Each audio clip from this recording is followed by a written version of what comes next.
always forget to turn the volume on my phone down because I use that for the control panel. And I'm always watching somebody else's stream, so it's like I gotta turn it down before they start yelling or talking.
I came in late on the kazoo because, yeah.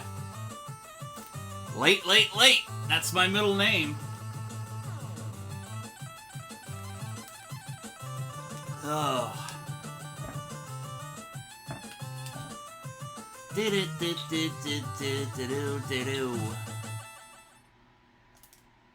All right, welcome to Thursday Night Fanball, where chat normally picks the plays, but once a month, we have a special guest coach. We've been doing this since right around Thanksgiving, so back in November of last year. After having the Thursday Night Fanball gimmick since last July, I decided it might be more fun to actually have somebody hanging out with me on Discord every once in a while. Because, you know, time is a thing, and this person that I've got with me tonight definitely probably doesn't have a whole lot of time, as busy as she tends to be. I want to welcome everybody to the stream tonight, and especially my friend Emily from Modern Romantic Magazine. Emily, how are you doing this evening? I'm great, Cap. How are you? I'm all right. Hopefully everybody can hear you because of the way I have things set up on Discord. I have to use the live mic on the Mac because OBS doesn't play nice with Mac. So I, I've Oh.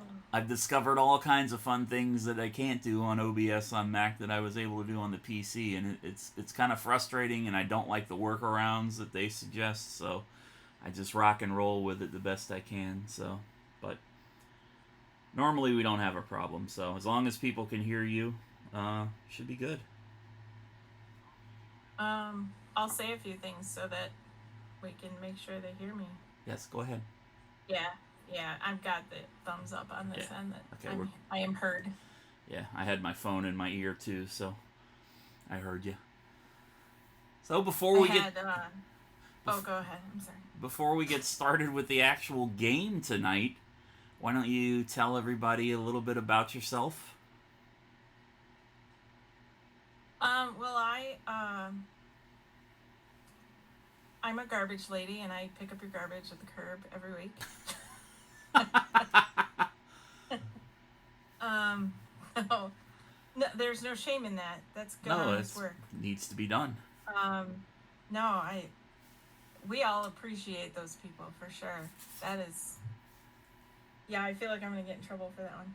I really, I really just meant Jesus. that I was trying to be silly.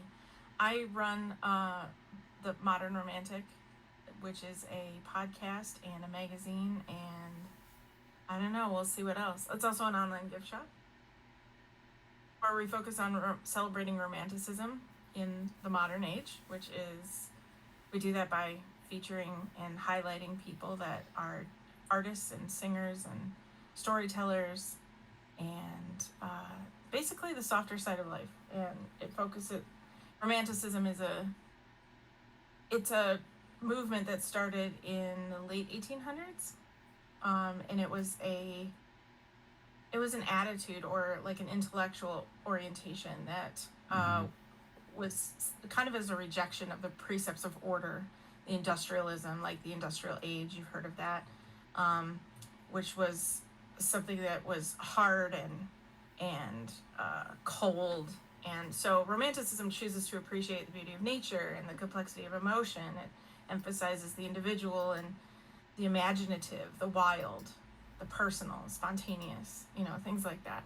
So that is what our focus is. And that's what my focus is anyway. Yeah, and I mean, I've known you, for people that don't know our history together, I've known you since 2005. I guess April of 2005. Yeah, it's been that long. And I mean, you've always been. Oh, look at this.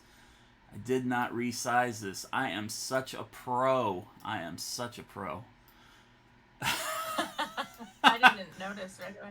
Of course, we met That's what I look like too. I have purple irises.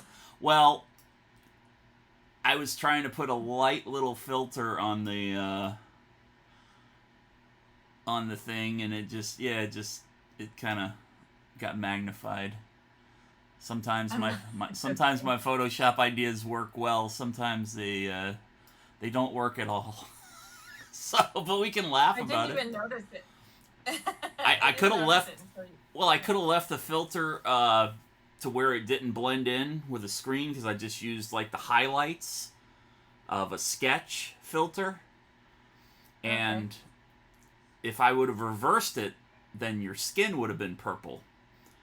And I could have cut everything out, could have made your teeth white and your eyeballs, the color that they are, and just left your skin purple. And I could have said, I love you, you love me, we've got Barney on the stream. But I figured you probably would have killed me if I would have done that to you, so I didn't. But Thanks. I have to but yeah, like I said, through the mic or something. I'd have to reach through the mic or something. Yeah. Yeah, right, because good luck getting on the front porch, as I said, right? You don't open a door for nobody. I don't open the door. I'd have to resubscribe to WoW I'm not even just to duel you. I'm not even subscribed to WoW. I haven't been subscribed to WoW since August. It's really hard to duel you then, Cap. Yeah, you have to. Well, I can't even play Horde anymore because 32-bit games don't work on the new Mac operating system. For some way, that Dragon game that we had on Steam that we played a few times. You could get. Sounds like that new iMac is really fouling up everything. No, it's that they went away from the Intel processors, and these new ARM processors that they used, or the M1 as they're called, are really, really good, and they're good for gaming, but they're 64-bit processors, and all of those old games that I have in my Steam library that I had originally on my 2010 iMac, they're all 32-bit games, so they're slowly converting them to where they are able, but most of them right now are still not getting the love, so they're working on it supposedly, but it's no big deal. I can do what I need it to do when I needed to do it, for the most part, was Photoshop and Twitch and a couple other things that I run on the computer, so all is well. I'll eventually get another hard drive for that PC and try to get that up and running again. But, for now, everything is working as intended for what I need. But, like I said, we've known each other since 2005. Of course, I met your youngest sister. You've got two sisters. Three sisters, yeah. Two sisters. And I met your youngest sister, Hannah. She was like one of my first friends I made in WoW about 2 or 3 weeks into me playing it. And I think you came along about a month later. You started playing, because that would have been March of 2005. And I met you on the road to Westfall in April of 2005. Wow. That's about right. Yeah. That sounds like my sister, too. And, of course, your middle sister, Sarah, the frog herself, the frog goddess, she's always thought we were kind of weird for playing WoW, but... She wasn't into video games Never a gamer. After Zelda. Well, she was big into the original Nintendo. Right. She played Zelda and Tetris. She's like a Tetris master. Yeah. Yeah, I know she always talked to me about Tetris and stuff like that back when we used to chat on a regular basis. But, yeah, never could convince her to play WoW. I tried talking her into it by showing her all the little frog things that she can get in game, but never managed to suck her through the portal, so to speak. The dark portal. Right. So. Yeah, I wonder why. Some people just, it's just not their thing. I mean, it's kind of weird that even when I think about it, now that I've been kind of disconnected from it for 7, going on 8 months now, I miss the people that I play with. I don't actually miss the game itself. Times when I've put it down for, a month or 2 at a time before, I would always get that itch on raid night that I felt like I was missing out on something, and I just don't feel like that anymore. Even with the new content patch coming up here in a couple weeks, I don't care. I mean, Blizzard, aside from all of the legal stuff they've got going on and all the horrific stories that have come out about the way that they've treated employees over the decades, all that stuff aside, the game itself is so far removed from the game that I loved when you and I first started playing it. I was 32 years old when I picked it up. It was the first MMO I ever played. I had been a console fanboy, since the late 70s. But it's, I don't know. I mean, I know there's WoW Classic, and I've tried getting into Classic, but they say you can't go back again, and for me, that's been the case with WoW Classic. It's just, some of the people that I know, I really would like to get back in and kind of play with them, but I'm enjoying replaying old games that I grew up with and playing for the first time a lot of games that I've missed along the way. So it's just don't have time for WoW because, as you know, when you're raiding, it's a bit of a time investment to make sure that you're ready to go in and line up against the other 10 or 20 people that you go into these things with. So Yeah, I remember. I can relate to that totally too. That's why in 2011 when I quit, I had it was for a big reason, and it was because I was going to Fashion Week, yeah, and I knew I couldn't both. But I remember when I first heard about raiding, and I was like, "So what is raiding?" And someone explained it to me how, you just get together with like a bunch of people and go down a big boss or go through a dungeon or whatever. Mm-hmm. And I was like, okay, because I remember hearing about a dragon you could go kill, or like the world events where you'd go kill a dragon. And I remember jumping in on one. Someone in Stormwind was like yelling about it, and I remember like, oh well, invite me, I'll just go try it. And I was like ridiculously low. I should not have been there. Yeah, that was back when the world dragons, the 4 dragons at the portals to the Emerald Dream were a thing. They would attack every couple hours. Okay, yeah, I think that was it. And I remember getting some loot or some stuff off of that, and I thought, oh, this is lucrative. I mean, being as low level as I was, it was definitely lucrative. But I remember going, wait, so you guys, like, raid every, like, 2 nights a week or whatever, 3 nights a week. And I was like, wait, you actually set aside, like, your entire night for this? 2 nights a week? Back then, it was 5 nights a week for me. Some people, yeah. I remember the first person I talked to, for them, it was like 3 nights a week. Yeah. And I was like, wait, how you set that? You have the how do you do this? And then of course I get sucked into it myself. Yeah, it's so easy. Yeah, I couldn't keep going with that kind of schedule though, and do the things in life I wanted to do at the same time. No. Which is too bad, but we had our fun, and honestly, I don't care what anybody says about, even with the quality of life improvements and how much easier it is to do things as little as, mailing your character stuff. It used to take an hour to go from character to character, even on the same account. Now it's instantaneous. Even with the quality of life improvements, it just, to me, I've never had as good a time leveling and enjoying the game and exploring the game as I did back when we did it in vanilla. I've never been able to recapture that feeling that hooked me for the better part of 17 years into playing this game. So, it's, I don't know. I'm not saying I'm never going to go back and play, but just for right now, I'm having more fun playing other games instead. So, and I'm sure they're still making. Oh, what? We're talking about your history of games and everything pre-World of Warcraft. You mentioned Legend of Zelda. I know that obviously the guild that you and Hannah formed after I disbanded my first guild, you guys came together and formed the guild Order of Time, which is still alive.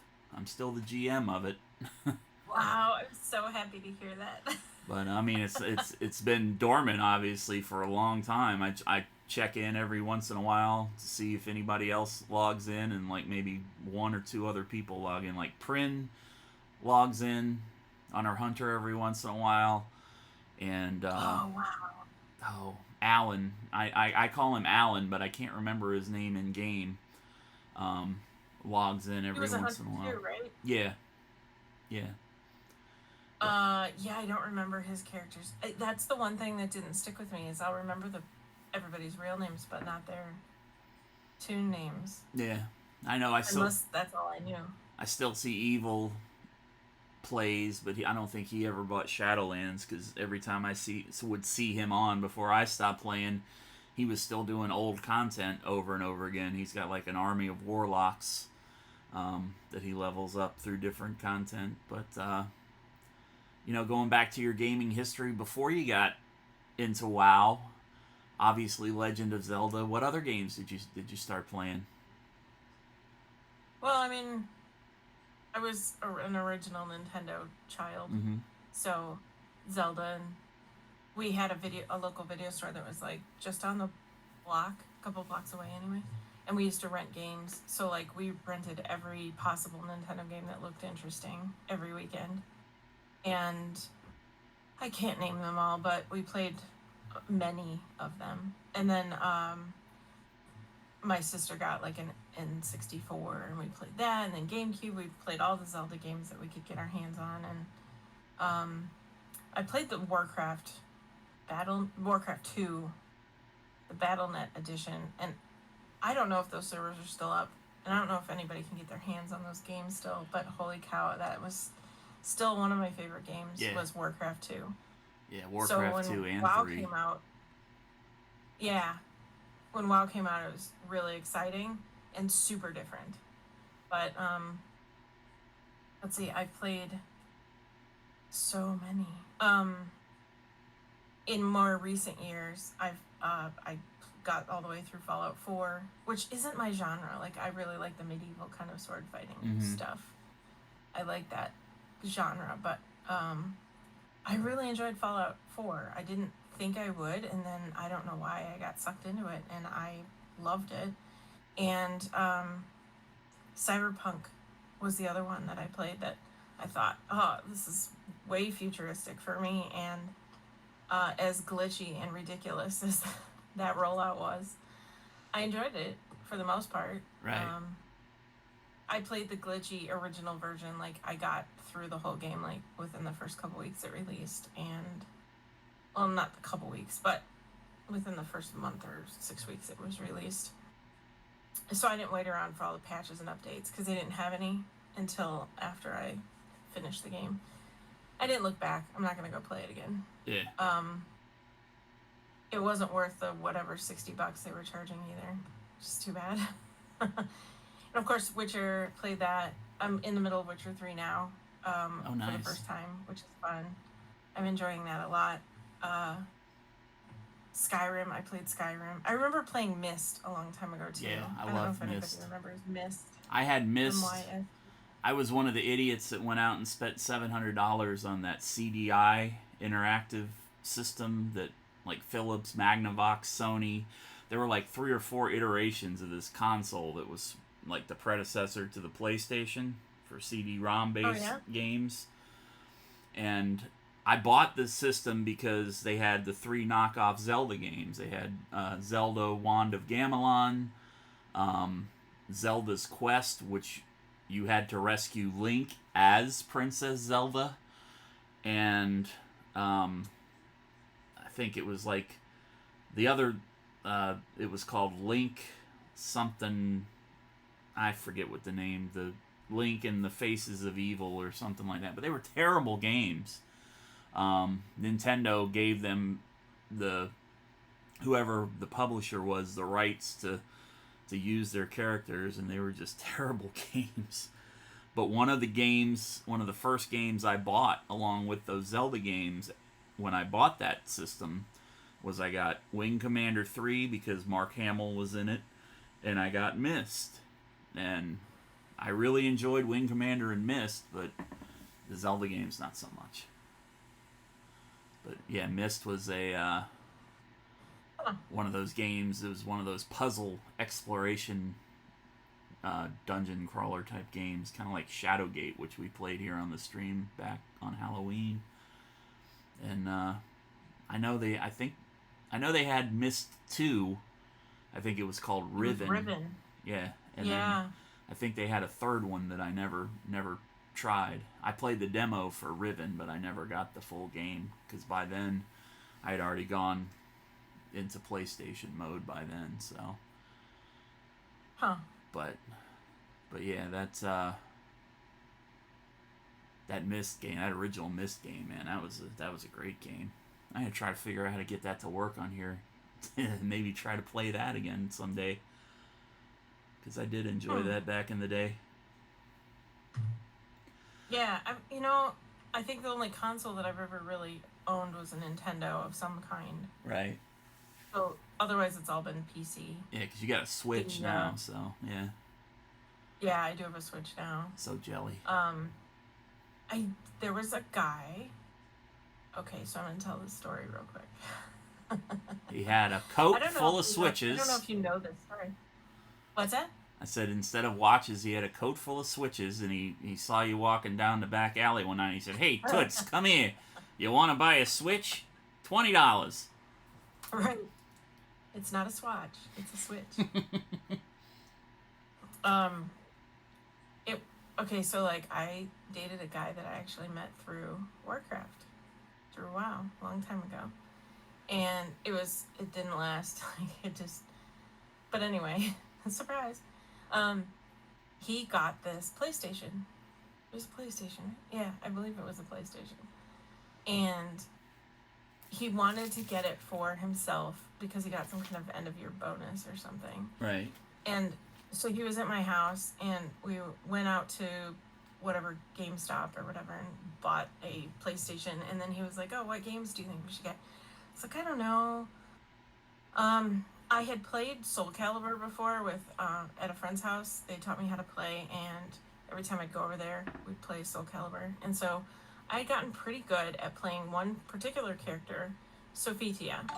And I don't know if anybody knows, she's kind of like a female paladin-looking character. I'm really into paladins, so that appealed to me. So I got really good at her moves, but it had been a million years since then. But I didn't tell this guy that. I just said, "Oh, Soul Calibur is pretty good, I think." And then he got picked up a couple other games. I don't remember what they were. And we got back to my house, opened it up, hooked it up, and we started playing Soul Calibur. And he was like, "All right, so what you do is you take..." And he starts explaining to me how controllers work. Nice. And I didn't let him know. And I was like, okay. Didn't let him know that you already could probably kick his ass. Well, I did say, truthfully, that I did not remember which buttons did what. Which is part of why he was explaining the controller to me. I was like, okay, I just like, I don't know, I don't, like the moves, I don't know. And it was mostly that I just didn't remember any of them.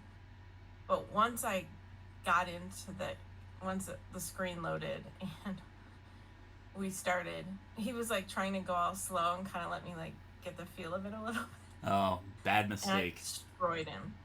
Awesome. I destroyed his poor soul several times. Now, I've known a few of these gentlemen that you've dated through WoW. Was this Arizona, Tennessee? Yes. Okay. All right. So, yeah. I'll hold back names for fear of incrimination. So, yeah, I always like. He was so embarrassed. He was so upset with me that I had hidden that I had played Soul Calibur before and actually knew that specific character fairly well. Nice. The thing I always liked about it. Hold up just a second. Let me give my friend Rob Apollyon a shout out here real quick, so it might get loud. Sure. I don't want to go too much longer without that. But if you're not following Rob Apollyon here on Twitch, he just recently started streaming. As you can see, he's playing a little bit of guitar, playing like a slap bass technique on his guitar. He was doing some songwriting on Monday night. He also plays a lot of other games. I would call him a variety streamer. And I know who Rob is. I follow him. Yeah, and he is trying to build a following right now. He's one of the people that's under 50 followers. So if you watch this, Rob Apollyon is the name. Click on the link in chat. And please give him a follow. Thank you again for the raid. And don't worry about it just being you. It's the thought that counts, because there's thousands of other people online right now that you could have gone to when you came here. So I do appreciate it. But what I was going to say about the Soul Calibur was the thing I liked about the Soul Calibur game is that it was different. It was really popular back during the PlayStation 1. Actually, it would have been PlayStation 2 and Nintendo GameCube era, and I think Sega Dreamcast had one too. But on each console, I had PlayStation 2 and GameCube, which were the last new consoles I bought, along with a Dreamcast that I got at a pawn shop. But I had Soul Calibur on each of those platforms, and on Nintendo, the hidden or the playable, special playable character was Link, and I forget who it might have been, Sephiroth or Cloud from Final Fantasy on the PlayStation version.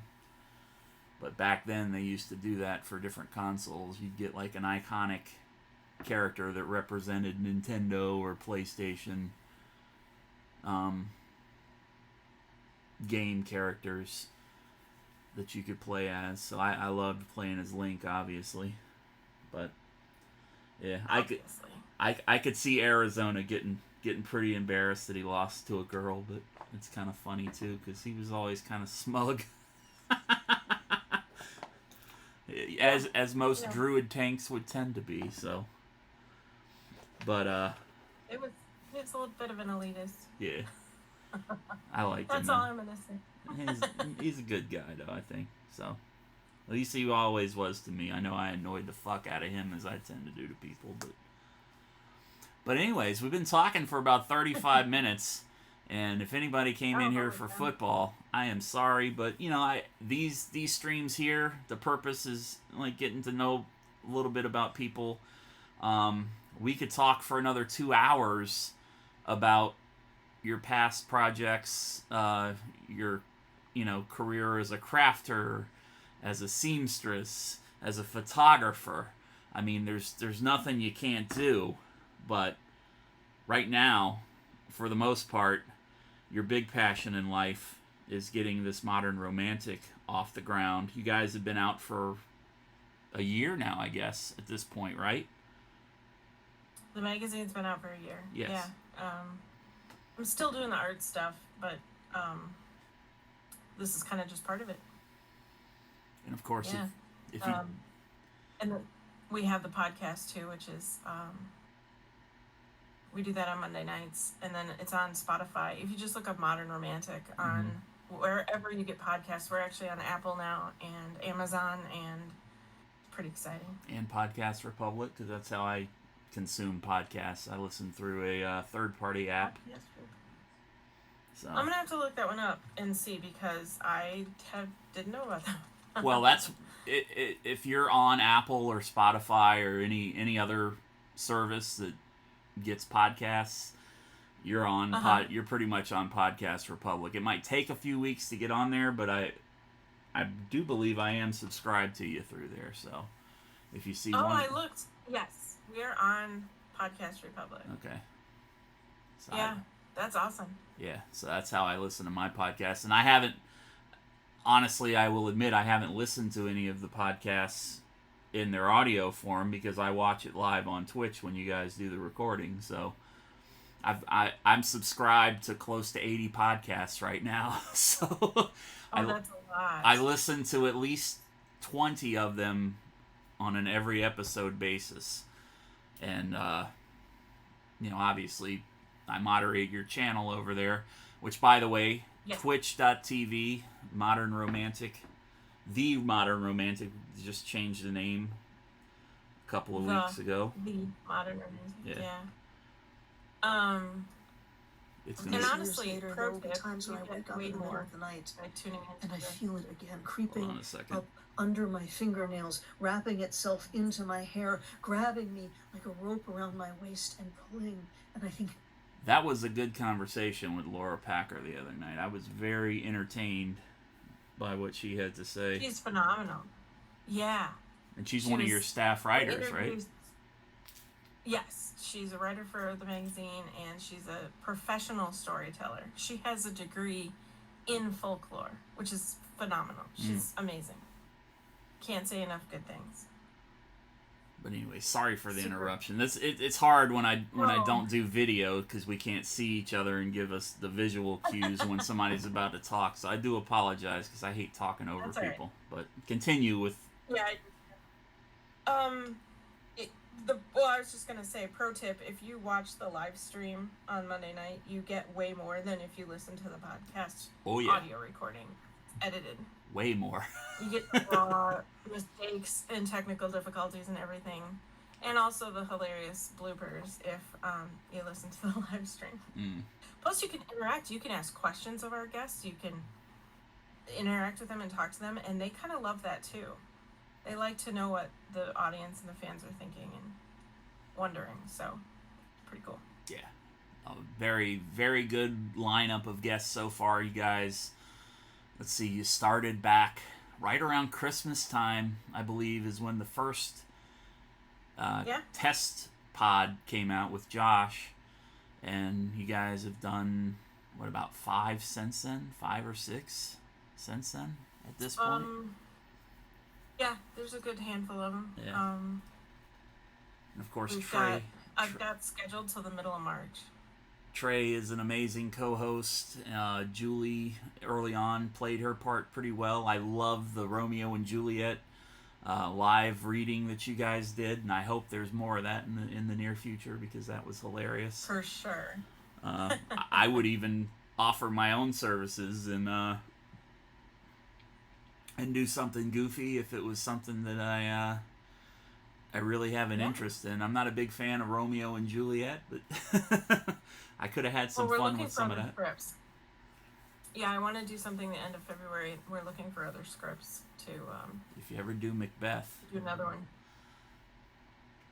If you ever do Macbeth was brought up. It's just a really long one, so we have to divide that into 2 nights. Yeah. But Midsummer Night's Dream, we might do on Midsummer Eve, which is in June. Okay, cool. Yeah, definitely. But we're looking for scripts that are less Old English. Yeah. Well, I don't know. I can say thee and thou with the best of them. Yes, you can. Anyways, so we should probably get into some football. We got 3 games planned for tonight. ModernRomanticMagazine.com is the website. The Modern Romantic here on Twitch. Go follow them. I guarantee that you will not be disappointed if you tune in for a live podcast. And then look for, is it Modern Romantic Podcast or just The Modern Romantic? It's just Modern Romantic. Okay. So look for that. Look for that wherever you get your podcasts. Yes. The Modern Romantic alone is taken as a username on most platforms. So yeah, I took it where I could. I imagine it would have been so. Sadly. All right. So admittedly, you're not the biggest sports ball fan. You probably. I imagine you're the type of person that would casually watch it if you went somewhere and the game was on. You'd probably sit there and just enjoy the conversation and people watch and watch other people lose their shit over a bunch of guys running around on a field carrying a ball. But I'm the person that wants to play more than I want to watch. Right. I would rather play football, which I've only done like flag football, but right. Yes, you're right. If I'm in the stands, I'm people watching. Yeah, you're not rushing home on Saturday and Sunday to get the game on. It's just like if it happens to be on, you might watch, you might not watch. So, but right. Admittedly, in the past couple of chat picks to play streams when you've been able to come on and participate, you've always said, I really don't know what to do in this situation. Well, tonight you're going to be the guest coach. You're going to pick the plays that I'm going to have to execute. And if you have a question about something, just say, what would you do in this situation? And I'll kind of mansplain it to you the best of my ability. So. And in this first game, you're going to stick a dagger through my heart, making me play as the Chicago Bears against my New York Giants. And we'll be using the 2020 rosters. Or 2021 rosters, I'm sorry. Hopefully the music isn't too loud for you. Coming through the echo. And before I do that, we always do the channel point predictions where you can gamble. Am I going to win? Am I going to lose? I don't care what you pick. As long as you like to participate. I always bet against myself on my moderator account. We encourage participation. It's not real money. It's just channel points. You earn them by hanging out in the channel. I think everybody thought you were gonna lose. That's fine. Thanks, everybody. I'm calling these plays here.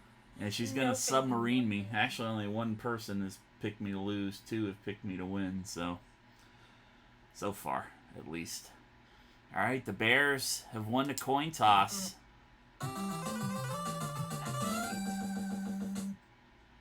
I did grow up in Chicago, so I am kind of a Bears fan. Yeah. Osmosis or whatever. Bear by birth, Viking by circumstance. Right now, I would imagine. Well, I was born in California, so. Well, I mean, you grew up in Chicago, so there. True. We're gonna go run 3. Run number 3 with David Montgomery. Try not to laugh at them. Oh, you're fine. Looks like a bold move, and I'm all about going big or going home. Well, it paid off because we got about 20 yards on that carry. Where are we going from here, Coach?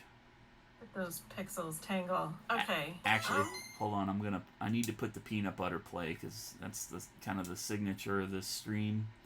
We got to have our peanut butter play call in here.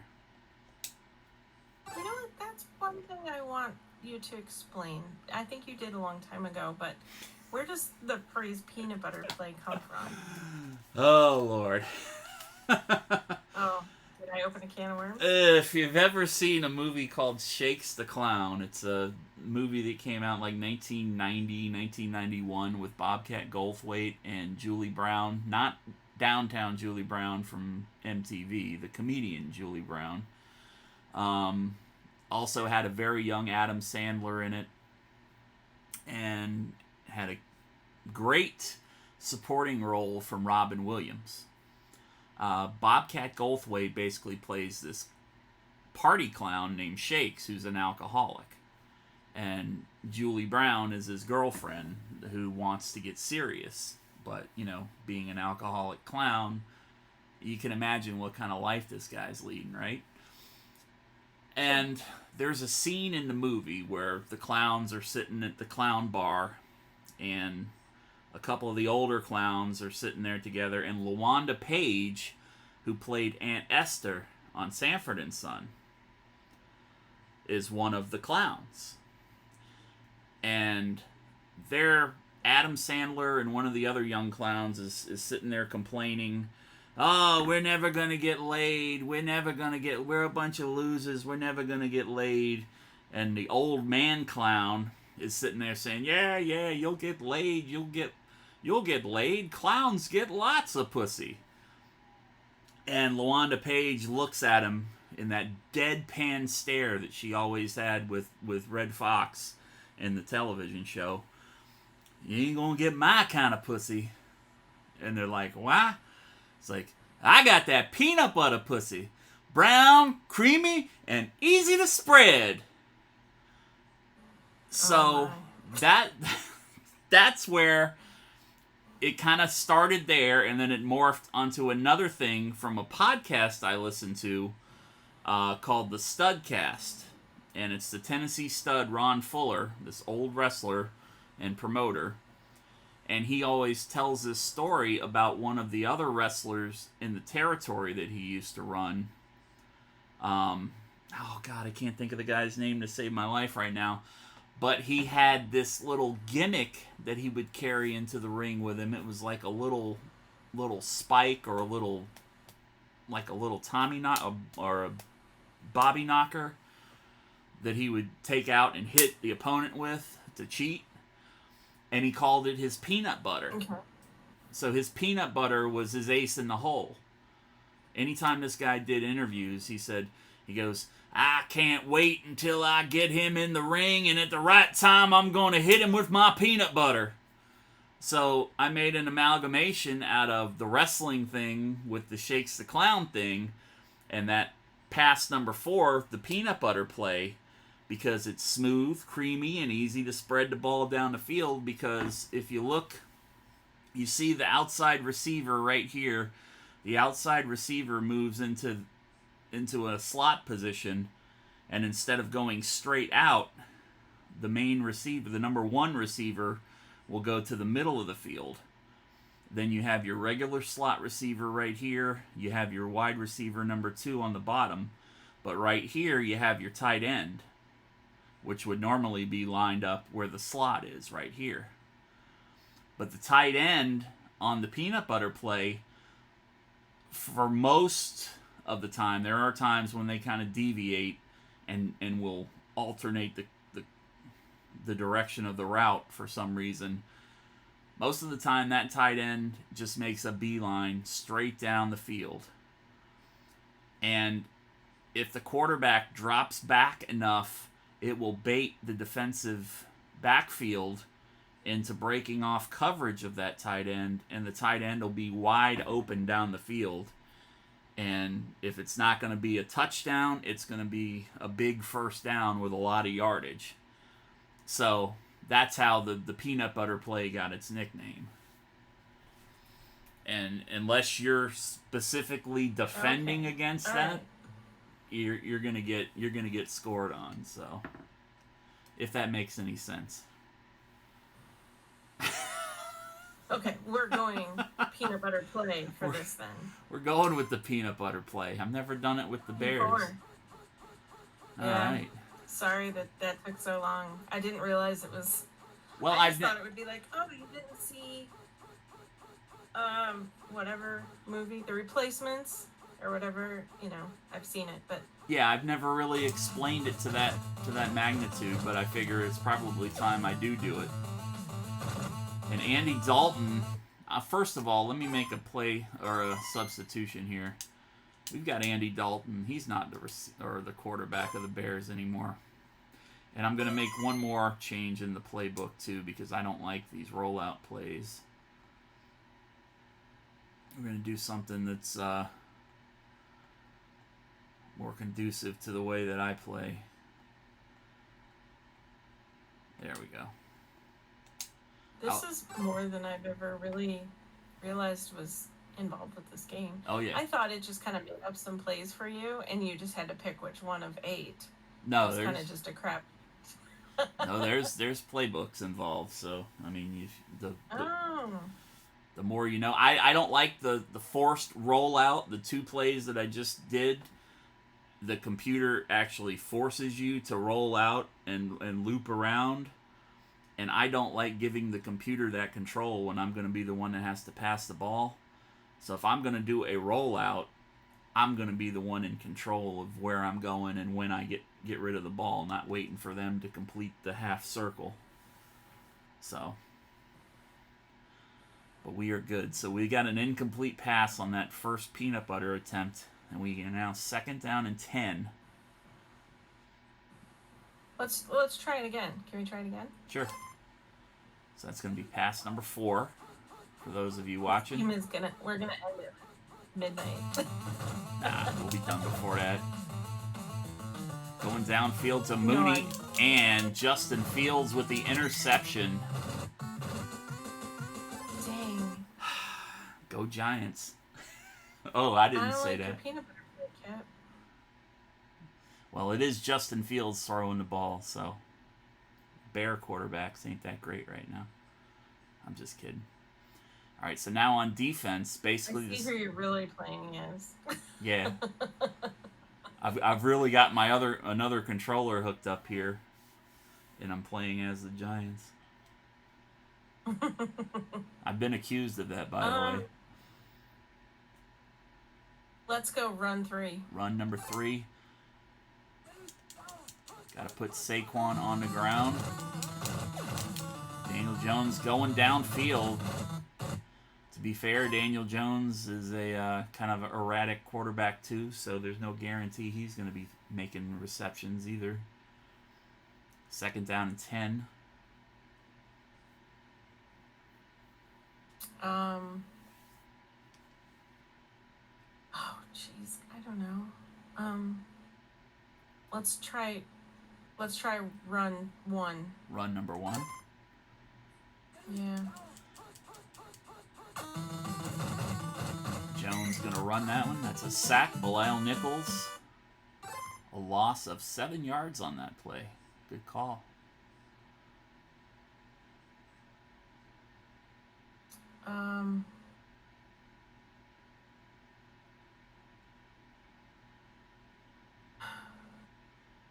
Third down and 17 ideally is a passing situation, especially from this long a distance. So you would be looking ideally in these shotguns. Let's do pass one. Pass one? Pass one. I want to Hail Mary. Okay. Yeah, it looks noodly. Okay. He is in the shotgun, so it's going to be 2, 3, or 4 is the one that they actually chose.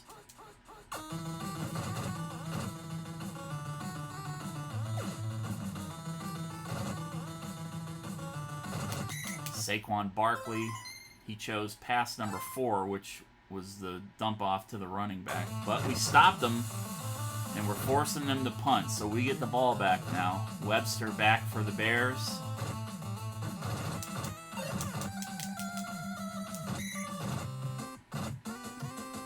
Starting out on our 15-yard line. The ball is in your hand, Coach. Woohoo! Woohoo!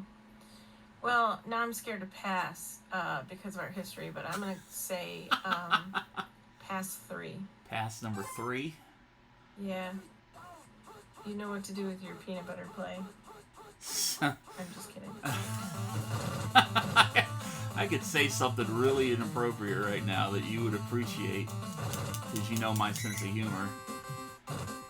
But we got a big first down on that pass number 3. Good call, Emily. First down and 10. We're probably around the 45-yard line. Let's run 2. Run number 2. Can we run? David Montgomery with the handoff, and I got stuck on the line. Managed to shake that off. 3-yard gain on that run.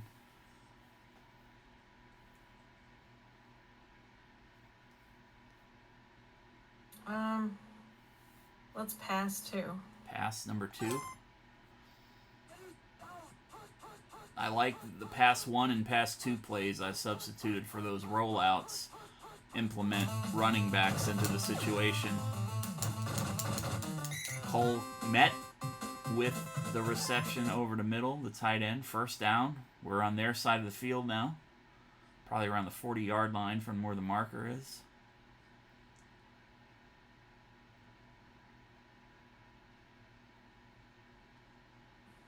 Is there any kind of strategy where you kind of at this point would never want to run or never want to pass, or is it always just the where logic strengths and weaknesses lie? The logic is most people will run on first down, pass on second down, depending on the yardage needed for third down. If it's a third down and 2 or a third down and 1, that's a running situation for short yardage.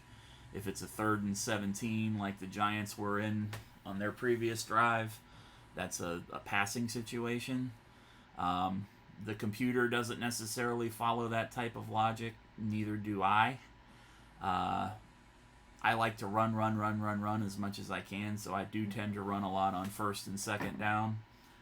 But it's a preference of the person holding the controller, really. So if you start doing the defense, ideally in this game, from what I've been told, is set up to stop the run on first down. But if you've got a good running back like the Bears do with David Montgomery, that's not a guarantee that they're going to stop us. So. Okay, I'm gonna go run 1 then. Run number 1. That's a good run. I feel like going with my gut, whatever that is. And that's a first down, and I duck out of bounds. And the reason you see me run out of bounds sometimes instead of just continuing down the field, you see how the fumbles work. The chances of fumbling and going out of bounds the closer you are to the sideline is a lot better than, being in the middle of the field and, risking the fumble getting picked up by the other team. So that's why I tend to play the sidelines a lot. Sure.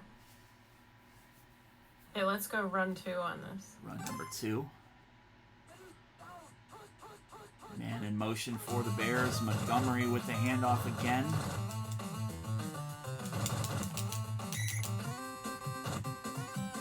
And you hear me tapping. They call that the grapple when the players kind of hook up like that and you see them fighting. You hear me start tapping when they... Yeah, it looked like they were fighting. Yeah, when I get grappled, the taps will free you sometimes. It's like yeah.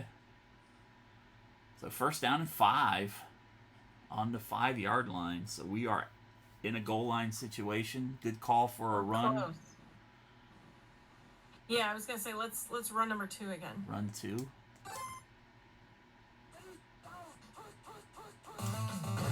They were waiting for us that time. We lost 5 yards on that one. Don't let that dissuade you from running again, though, because sometimes, like I said, on a first down situation, they're looking for a run. Second down and 10. Well, let's run number 1 again. Run number 1. Like, is the computer actually expecting you to repeat the same play? Sometimes they do. We picked up 2 yards there. Third down and 8. This would be an ideal place to maybe pass with a 1 or a 2. Okay. Let's try passing 1.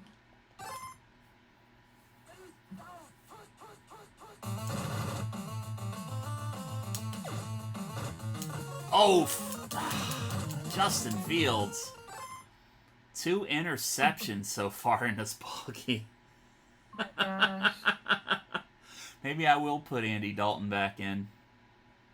I don't think we're gonna pass anymore. It's not working. Well, he is a rookie, so.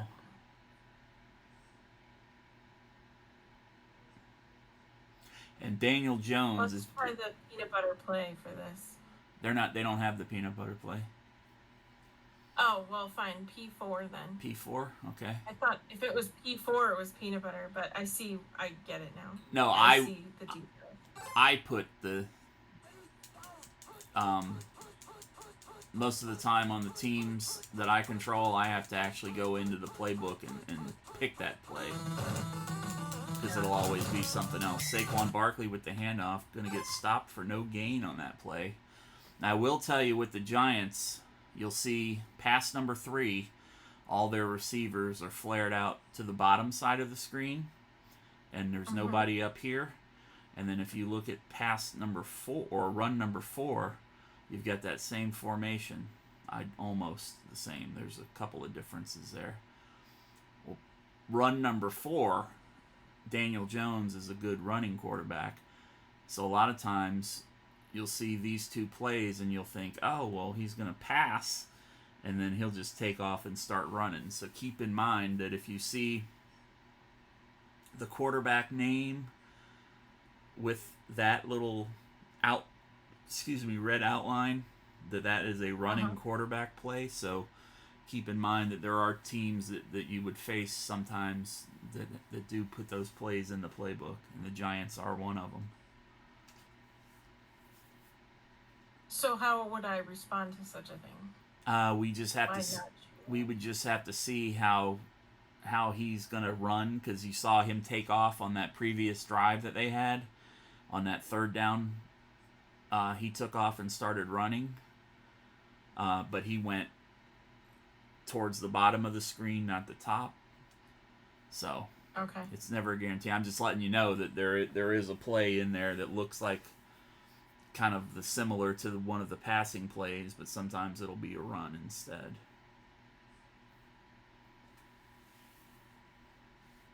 Well, let's do run 3 then. Run number 3, second down and 10. And see, we're going to get a run or a pass here. Jones took off. Oh, shit. And he burned me. He went down. He started up and then went down and got the first down on me.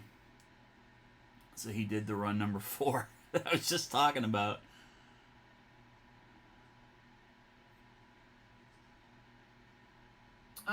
Let's do pass 3. Pass 3. Mm-hmm. It's going to either be pass 3 or run 4 in this situation. And he's running again. I am terrible against the run in this game, by the way, as you can tell. I tried to go up top and get out of the way to anticipate him, and then he did that little juke. And then I got tied up. So what? I don't know. What would you do? First down and 10, I'd still be playing the run, especially against the Giants. Saquon Barkley, when he's healthy, is one of the most explosive running backs in the league.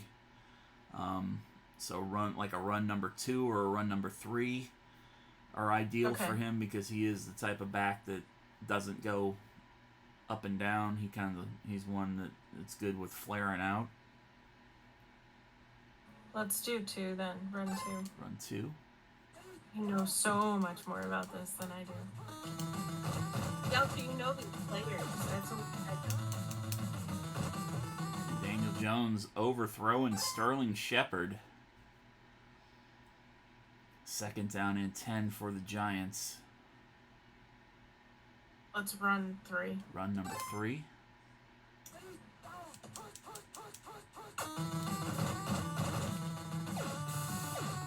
Jones gonna pass. Ooh. Nope, that was Shepard on the bottom. That was Darius Slayton up top. And the Giants score first. Yay, yay. Oh, sorry. Thought I turned my mic off. Graham Gano to kick off. Herbert back to receive. Alright, we're going to put... Let me look at these stats here real quick. Passing accuracy and the passing control. 56 and 50. Andy Dalton, 44 and 44. So ideally, Fields is still going to be our best bet at quarterback. Everybody else is healthy, so I do want to change pass number 1 again, though, because I want the tight end to be more involved.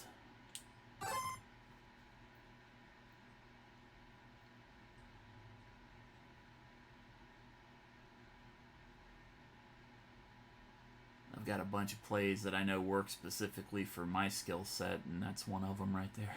I put the wrong play in the first time. So on first down and 10, we're down inside of our own 20-yard line. We could opt to run. We've been having success with the run tonight. Yeah. The more we run at them, the longer their defense is on the field. Yeah, let's go run 2.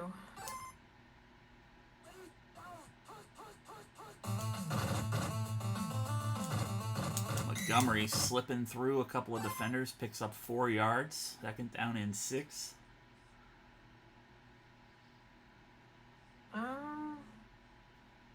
Let's try run 1 then. Run number 1.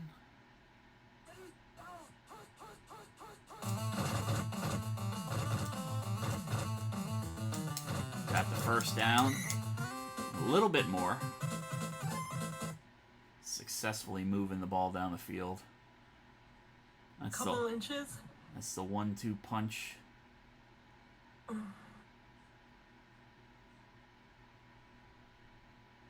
Oh.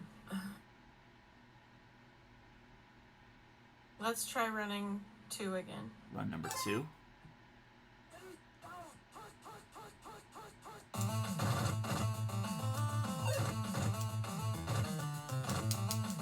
Montgomery breaking out big on that one. Got a 20-yard gain on that run.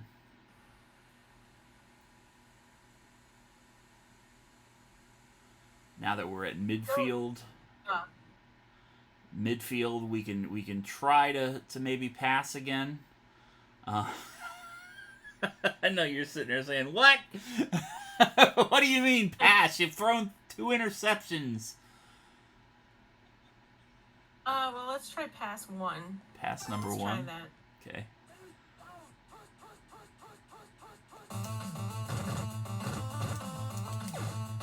Over the middle, but it got batted out of the air.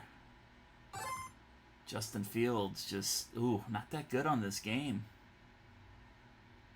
I think this is the first time I've actually played with the Bears that I can remember. I've played against them a few times. I don't think I've actually ever controlled them. Let's run 4. Run 4. Direct snap to David Montgomery. They're waiting for that one.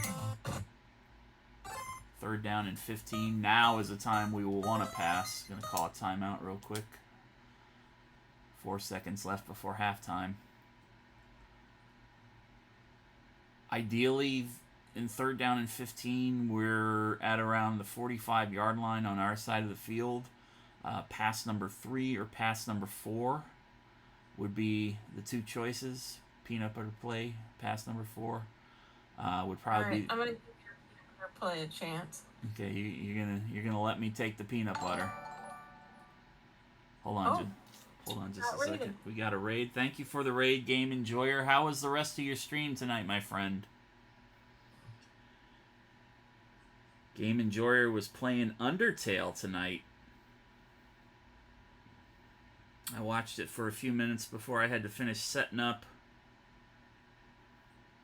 Let me give him a shout out. Great variety streamer here on Twitch. If you don't follow Game Enjoyer, change it. That looks like Stardew Valley. Of course, you see my ugly mug there. I'm not biased against the Giants, though, Emily. Going good, Game Enjoyer. We're in our first game of the night here so far. I most certainly did not. I actually picked up Stardew Valley a couple weeks ago. I haven't played it yet, but I'm looking forward to getting into it sometime soon. I think that's one of the games I told you about, Emily, that we might be able to do as a co-op stream one night. Yeah, I was looking at it. She's not playing against me. She's my coach tonight. We're doing the special guest coach here on Discord, so say hello, Emily. Hello. How are you? I'm all right. I'm kind of disappointed that you're making me play my team, but, you know, my team is winning, so ha. So 3rd down before we got hit with the raid, and thank you again, Game Enjoyer. 3rd down and 15, you're going peanut butter play. Game Enjoyer says, nice to meet you.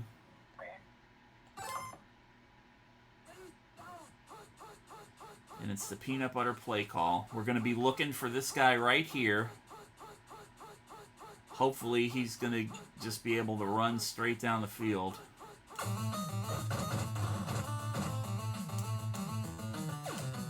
And he's running out of bounds. Peanut butter play call ain't working out too good for me tonight. We are playing as the we are playing as the Bears, Game Enjoyer. Emily grew up in Chicago, and she wants to beat the Giants, so. But 74 yards rushing, 45 yards passing for the Bears, 2 interceptions for Justin Fields. Daniel Jones, 41 yards rushing, 42 yards passing. Sterling Shepard with the game's only touchdown so far. Just for the record, I never did think the Bears would win. The Bears had a pretty bad team this year. The Giants had a pretty bad team too, so it's. But the Bears did beat the Giants this season, so they played in Chicago.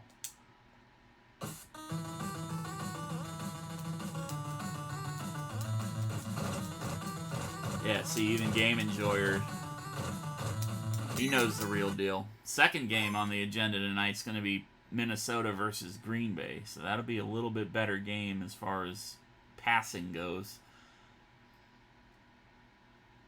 All right, we're back on defense, Emily. Where you want to go? First down and 10. What was that? I said, I don't know. How about run 2? Run 2.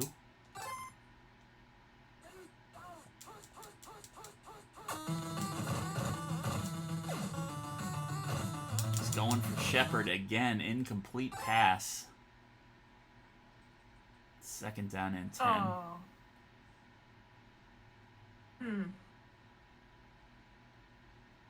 I don't know. What would you do? Now, see, the Giants are the type of the team with somebody like Barkley. He can run. He can also catch out of the backfield.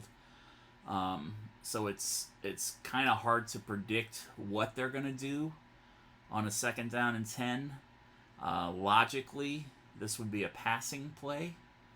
But like I said, with the Giants and Barkley's ability to explode at any given time, I could also see them pulling a run. Well, let's try a pass 2 and cross our fingers. Okay. He's back in the shotgun, so... And it's a blitz. Jones under pressure, throwing. Hits Darius Slayton open. Got a little too far out on my coverage there. I swear to God, I'm not doing it on purpose. The Giants win. Animation is funny. You're like flying through the air.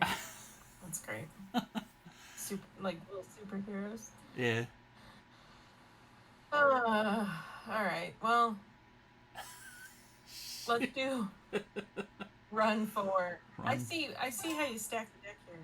Yep. Me? You're the one that wanted to play the Giants. I'm just kidding. Roquan Smith with the sack. Second down and 15. A loss of 5 yards on that.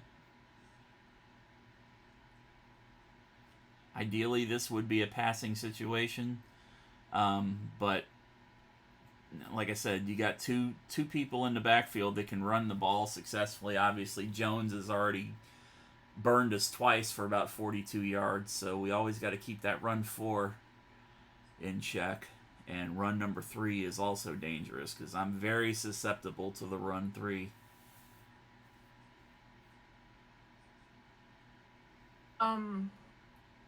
Let's try run 3 then. Run 3.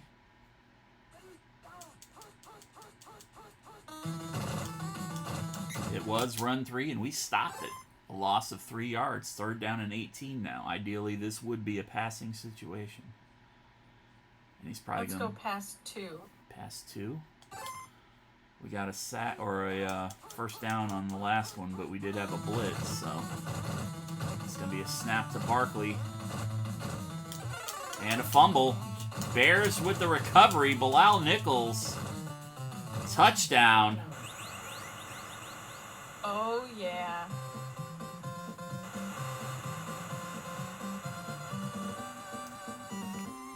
That hurt.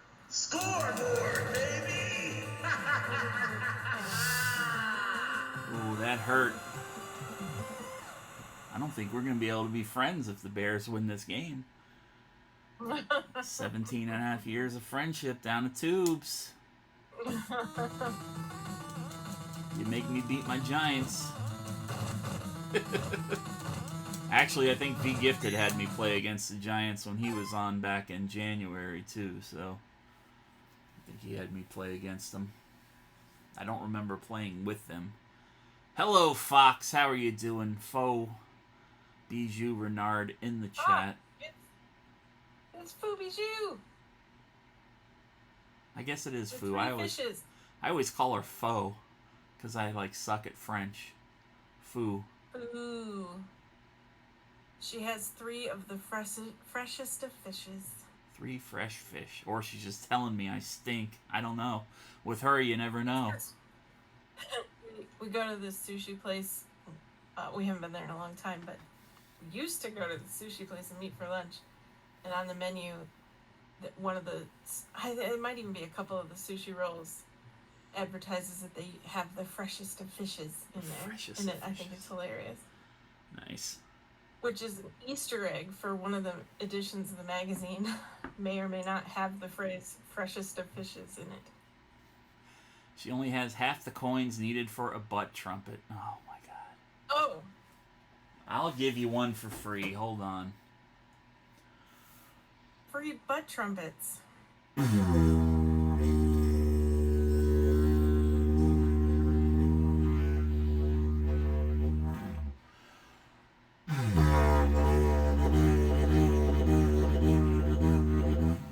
I can't do it anymore. I'm not even doing that right because on a It sounded like you spit. I always do that at the end because I always make the joke that I forgot to dust it off.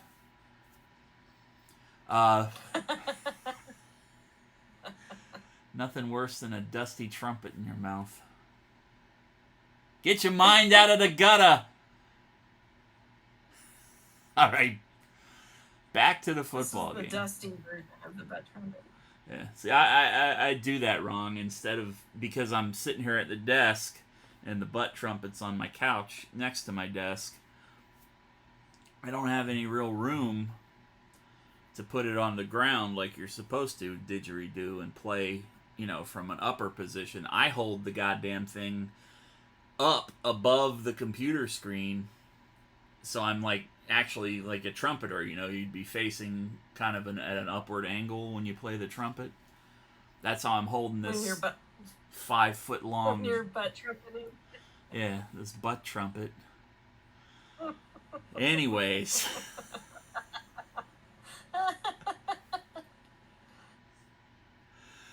All right. Play from the scrot. Yes, that's what we're gonna do. No. What do they call it when you play like a trumpet? You need it's like aperture or something. Something like that. There's a word. Emily is dying. Yes. I don't know. I don't What's the know word anything we about the play? trumpet.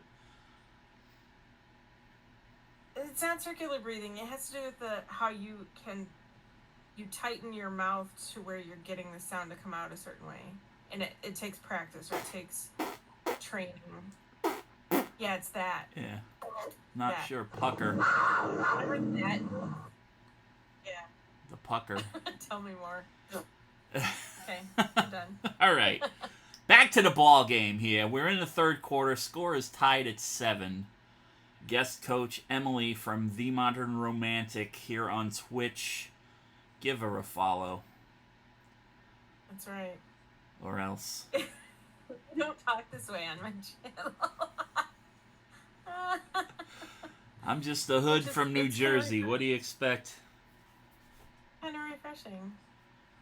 Fubiju, it's too bad because you missed the scrot toss, and the Bears won the kickoff. He's tossed a couple of scrotes in this game. We got 2 scrotes that have gotten picked off.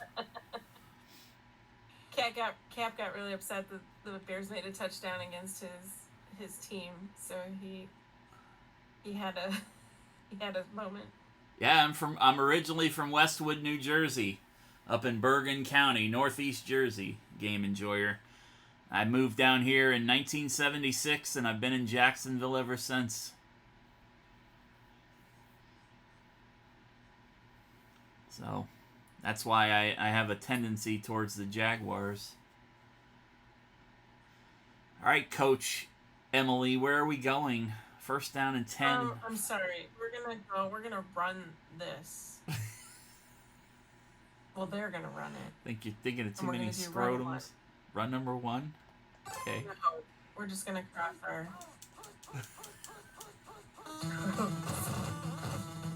Oh, under pressure, Daniel Jones, and another interception. Gibson with the interception on that play. Bears defense delivering here tonight for Coach Emily. Woo! That was nice. Well, the Jaguars I know weren't that here name. when I moved down here in 1976, so Jaguars weren't around until 93, and then 95 was the first year they played. But I digress. We're gonna run too. And I was 3 years old when I moved, Game Enjoyer. I had no say into where I went. My mom came down here. My mom's originally from Jacksonville. And after her and my dad split up, she met a guy and fell in love with a guy that knew her cousin that lived down here in Jacksonville. Look at that. And David Montgomery with the touchdown. I mean, obviously, I've had plenty of chances to go back because I'm 48 years old, but circumstance being what it is, I never did. You like that? Scoreboard, baby! I'm sorry, the yelling got in the way. What was that, Emily? I like what?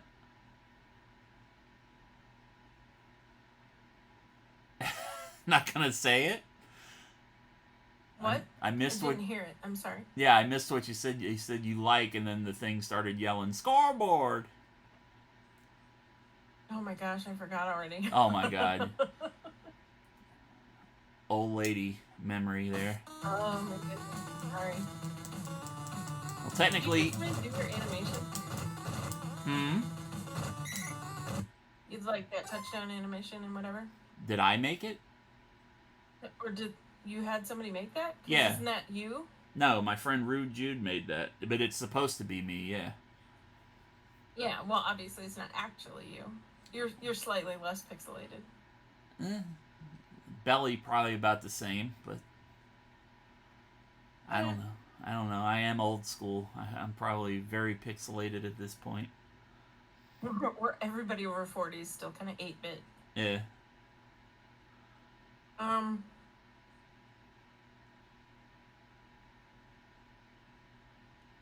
Run 4. Run number 4. Gonna lock for Danny Dimes. Not gonna be run number 4. It's run number 3. That's the one that always burns me. I can never get myself in position for that one. That seems the opposite of what run 4 actually was. Yeah, that was run number 3. It was the one that I hate. 'Cause they always, it's always like a 20-yard gain on that one, unless we actually call it and they blitz. Let's do run 4 now. Run 4 now. It's not gonna Just be run pray 4. they don't repeat themselves. It's gonna be run number 1. Stopped him 1 yard shy of a first down. 2nd down and 1 for the Giants.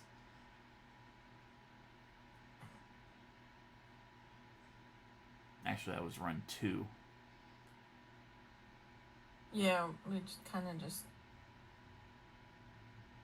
went the same way. I don't know. I'm thinking they're gonna pass. On a 2nd and 1, I would make a strong case for a run 3 or a run 1. Okay, then we're gonna go past 3. And we'll go past 3.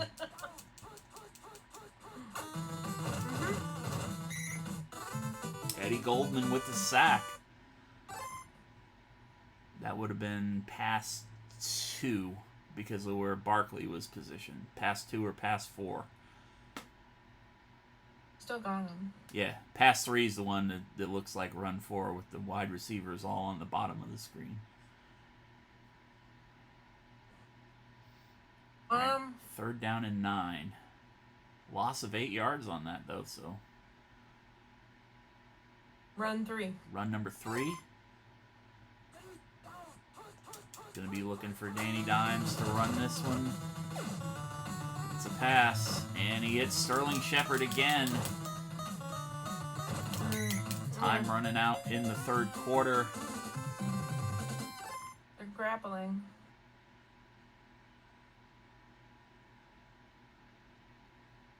And we're moving into the final quarter. Giants inside the 20-yard line. 1st down and 10.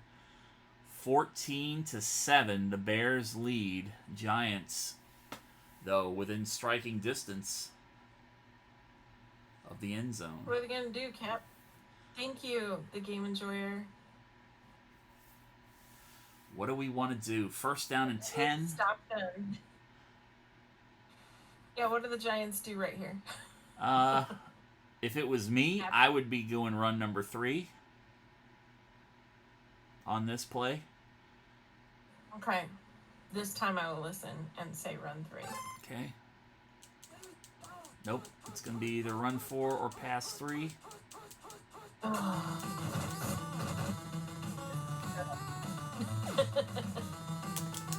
know each other through Warcraft.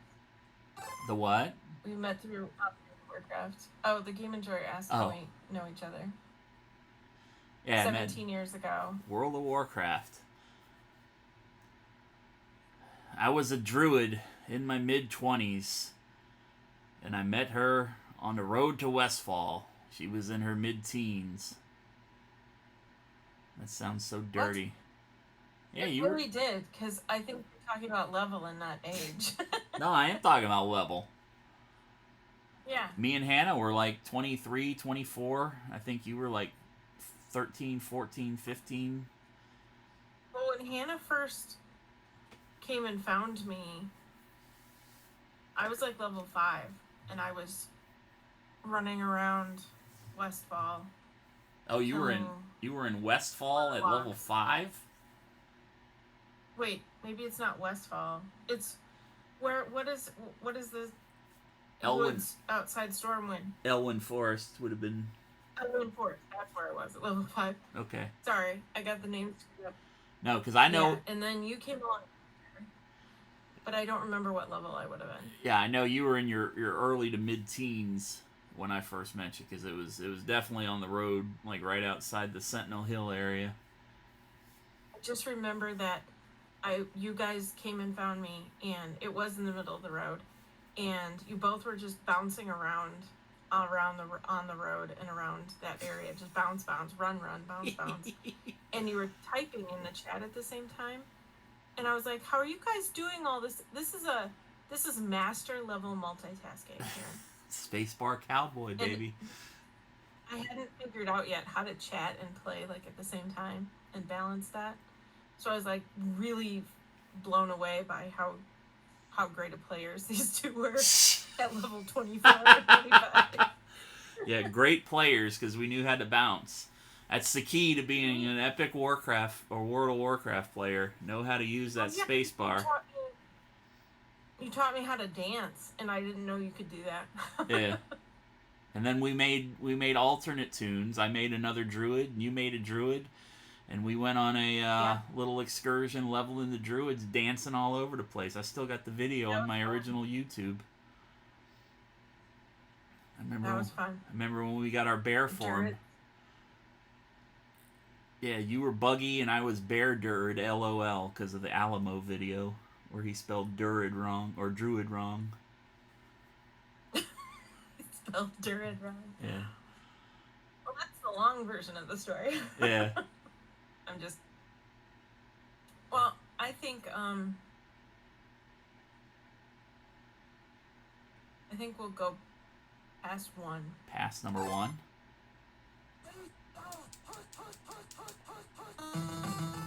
That's a blitz and dangerously close to being picked off there. 3rd down and 10 for the Giants. Yeah.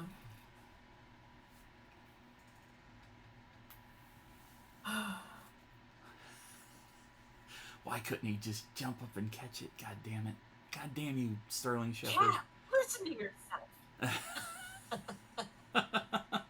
I don't know what to do here, but I'm going to say let's go like past 4. Pass 4? Yeah, I don't know. Nothing really feels right. It's just so close, and I'm anxiety. Yeah, this is going to be a pass 3 or a run 4.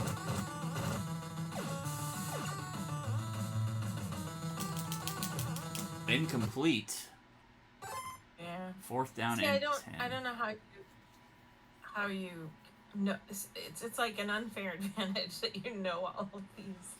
It's gonna be this or this. It's still guessing though. I mean, I know kind of how the computer would think, but it's still a guessing game. I mean, you've seen how bad I've gotten beaten before in this game. You've watched me rage for minutes on end because of not being able to do things the way I think they need to be done. So let's go past 1 again. 1.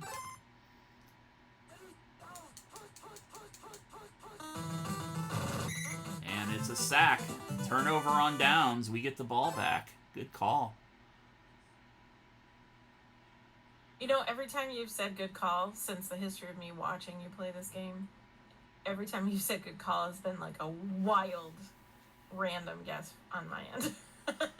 Well, if in the case of when we're on defense, you called pass number 1, the computer also called pass number 1. We blitzed. We got a sack. That was a very good call. So, don't ever apologize. I'm gonna go, this goes. I didn't hear you. I'm sorry. No, I said don't ever apologize for plays that don't get made, because you got to remember I'm still the one holding the controller. So, you know, it's even though the worst game we had last night was the one where I was just picking the plays that the chat was calling, and the computer was playing, and they got beat 35-7.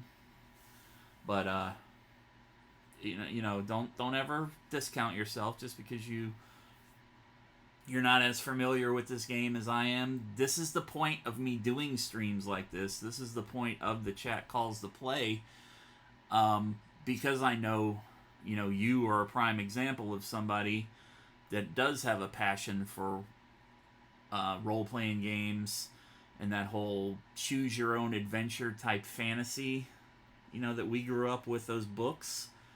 That's what I always wanted this to be. I mean, the Tecmo Bowl people that come in and support this channel are great, but I wanted to do a stream like this for people like you that might not necessarily be a big football fan, be a big sports fan, but would be intrigued by the aspect of doing something as a team to win or lose together. So don't ever apologize if something don't work out, or if you feel like your play was bad, because number one, it's just a video game, and number two, that's true. Yeah, you know, when you hear me carrying on and yelling, like I said, I'm not carrying on and yelling at people making plays. I'm carrying on and yelling at me not being able to execute. So And we've heard those clips. oh yes.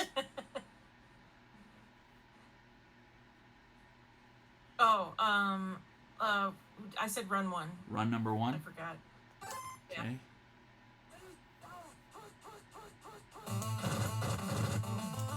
Montgomery. Big first down run. I don't like the little delay that's on that run number 1. That's not a run that I would normally have in my playbook. It's got like a slight delay where it looks like he's going straight up the middle, and then you have to turn up. I'm just not used to that run. It looks vaguely similar to another run that I do use on a regular basis. So, Well, let's do run 2.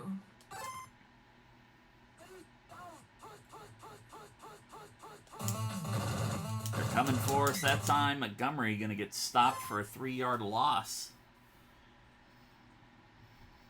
That's the computer anticipating a run on first down. Did not work out in our favor that time.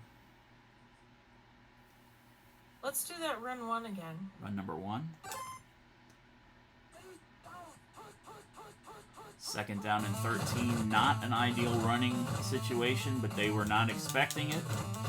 And we got a first down as a result. They were definitely going for pass coverage on that one. It's a good call. Nice. Should we try that peanut butter play? Peanut? See if it works this time? 'Cause I haven't yet. I think we should. Peanut butter play call. Don't tell Weird Paul. Darnell Mooney wide open into the end zone. Touchdown Bears. Did that hurt? Yes.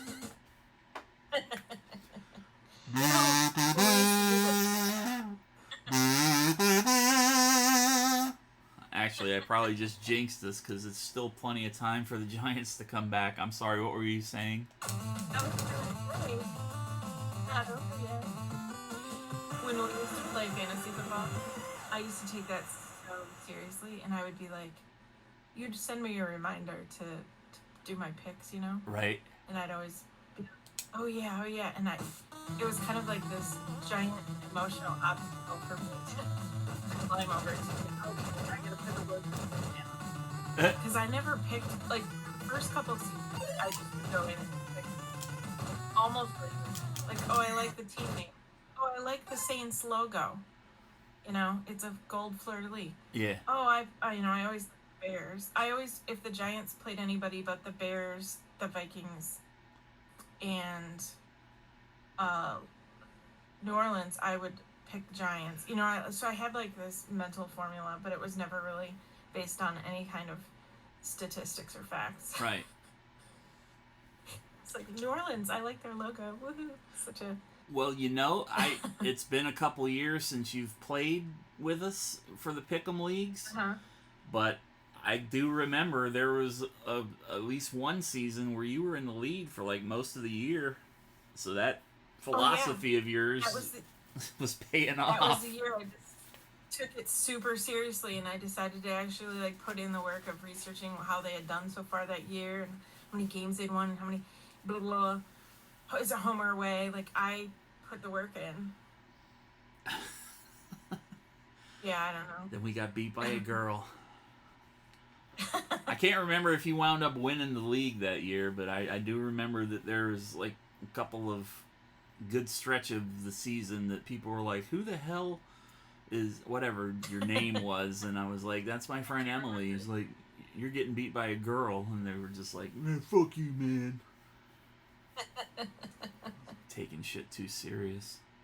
I learned that you can look at all that stuff and pick the winner. Mm-hmm. You know, it was pretty straightforward every time if you looked at certain characteristics of each team and whatever. Yeah. Anyhow. Yeah, I tend to look at road records and like divisional opponents are always going to be tough games no matter what the records of the two teams are when they meet. You know, like Dallas, New York, or Washington, New York, or Philly, New York. Those games are always going to be, pretty close for the most part, more times than they're going to be blowouts. So, same thing with like the Bears and the Packers, or the Bears and the Vikings. So, the Detroit Lions, however, always suck. So, Bal, if you're listening to this, haha. Sorry. Too bad it wasn't for real money. Yeah, well, when real money's involved, then I tend not to do too good. So, although I did win a bunch on DraftKings over the holidays, so maybe we'll have to talk about that. I'll fill you in later. Jesus Christ. So what? First down to 10. I have an idea. That's what I was thinking. Oh, okay. Like I could help you make picks. Not like I'm actually good at it. That's scary for me because it's for money. For football season next year, Huckleberry on the Modern Romantic TikTok. Huckleberry dressed up like a court jester or something. That way you keep the whole fantasy aspect about it. Huckleberry making picks based on what bowl he goes to first with the name of the teams in front of two bowls. And that's how you make your picks. Oh. Alyssa Lang, who used to be a sports reporter here in Jacksonville. She was a weekend sports anchor for a couple of years, and then she moved up to ESPN for a few years, and now she's like one of the anchors on the SEC channel. She actually went to school, I believe, Clemson. She went to school up in South Carolina. Oh, yeah. And she's got a dog named Marvel that she does that with as a part of her show, picking SEC football games during the season. So, hey, J-Cat, how are you doing? We're still in game number 1 tonight, by the way. Emily, my guest coach here. Oh, man, yeah. Playing as the Bears, making me play my Giants. We are currently winning 21-7 with 1:47 left. So. Yep. It don't matter Hi there, how long. J-Cat. It don't matter how long it takes. It's about the conversation and the experience, anyways. I'm not worried about keeping the time right now. Fine. So. It's first down 10. I'm gonna go run 3. Run number 3. Yeah. That's going to be either a run 4 or a pass 3.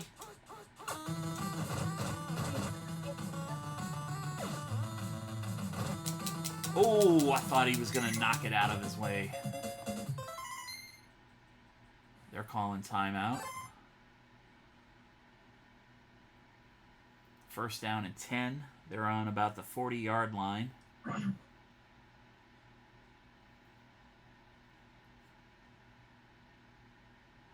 Sorry, I needed some water. That's okay.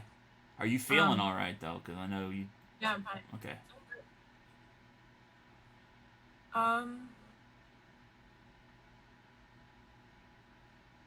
Let's do pass 3. Pass number 3. I actually don't like that play, but... It was a run 4, which looks like a pass 3.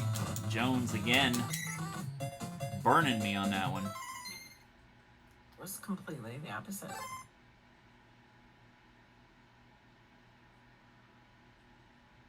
But the more they run the ball, the more the time they're going to run off the clock. So it's not that advantageous to them. If they score, they're probably going to go for an onside kick. But by the time they score on this drive, it'll probably be under a minute. So we're still in the driver's seat right now. Let's go pass 2. Pass 2. Yeah. Blitz, that was the right call. Jones just gets it out and hits Evan Ingram over the middle. And they're calling another timeout. 58 seconds left to play.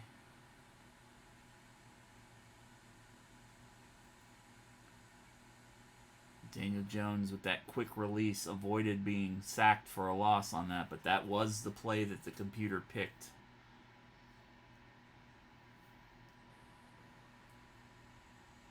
Pass 1.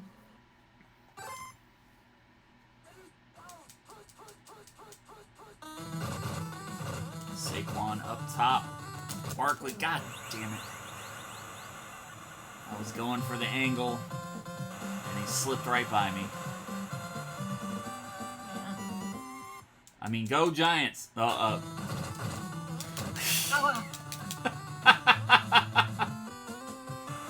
It's out. Probably going to kick an onsider. I like how they call it a successful try. Yeah. Yeah, We got tried. 35 We're gonna do it 30 seconds. We got 35 seconds. We can run the ball unless they're going to just be looking for the run every time. I think they've got one timeout left. Let's do a check to see what condition our condition is in first. I don't want to put Montgomery in The there. only run we've truly been successful with was run number 1. So I'm gonna go with that as long as you feel like our person who would run is runnable. Yeah, he's an average. Condition bad.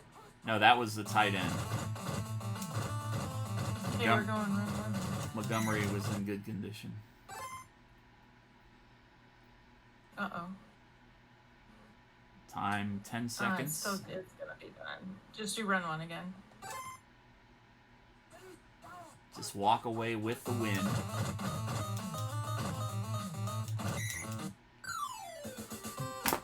Oh, I can't believe I just beat my Giants. I can't believe it either. To be fair, I absolutely am shocked. But I'm pretty happy about it, really. You would be, because you know that I'm Can't deny here. that. I'm here agonizing right now, and I've changed the. Thanks for cheering me on, Game Enjoyer. Thank you for cheering me on. That was really nice of you. So we got a 21-14 victory. Bears over the Giants. They beat them in the regular season. They beat them again here tonight. Montgomery, 16 carries for 129 yards. Daniel Jones, the quarterback. Saquon Barkley not even getting on the stat line. Daniel Jones, the quarterback, 3 carries for 56 yards. Justin Fields, 87 yards passing, 2 interceptions. Jones, 109 with 1 interception and a couple touchdowns. Cole Met, 2 for 45 on receptions. Sterling Shepard, 2 for 62 on receptions.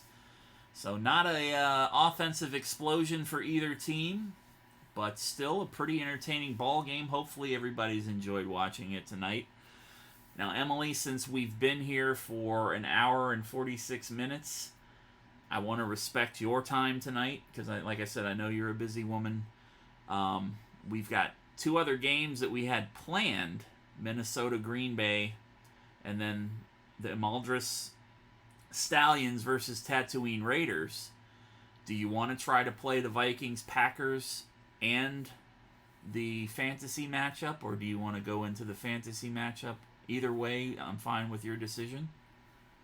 Let's just go fantasy matchup. Fantasy The matchup. Mladris Stallions against the Tatooine Raiders. Okay. This is what I've been waiting for. This one's the one you've been waiting for. Okay, so we're going to have to do a brief thing. I'm going to have to stop the stream on Discord real quick because I've got to change. Actually, no, I don't. I probably don't have to do that. JCat, I used to live in that's kind of amazing. I went to school, I went to college and enjoyed it. You could guess where. Okay, let me bring that up over here. Let's see. Go to the desktop. Did you say you had to disconnect Discord or something? No, I said I might have to bow out of the Discord stream temporarily, but there we go.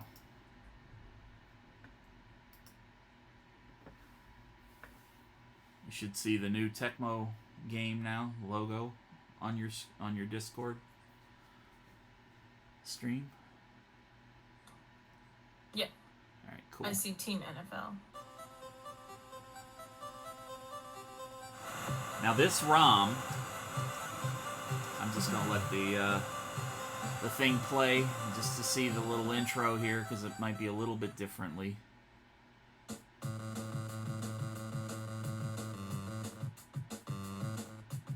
Okay, I think he might have left this part as he.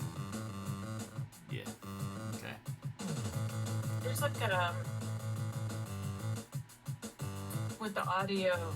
There's like a Echo. every few seconds it's cutting out. Yeah, that's the open mic on Discord is what's doing that. Oh, okay. Because I'm watching. Okay, so this ROM, you've seen him in our channel before. He was our guest back in December.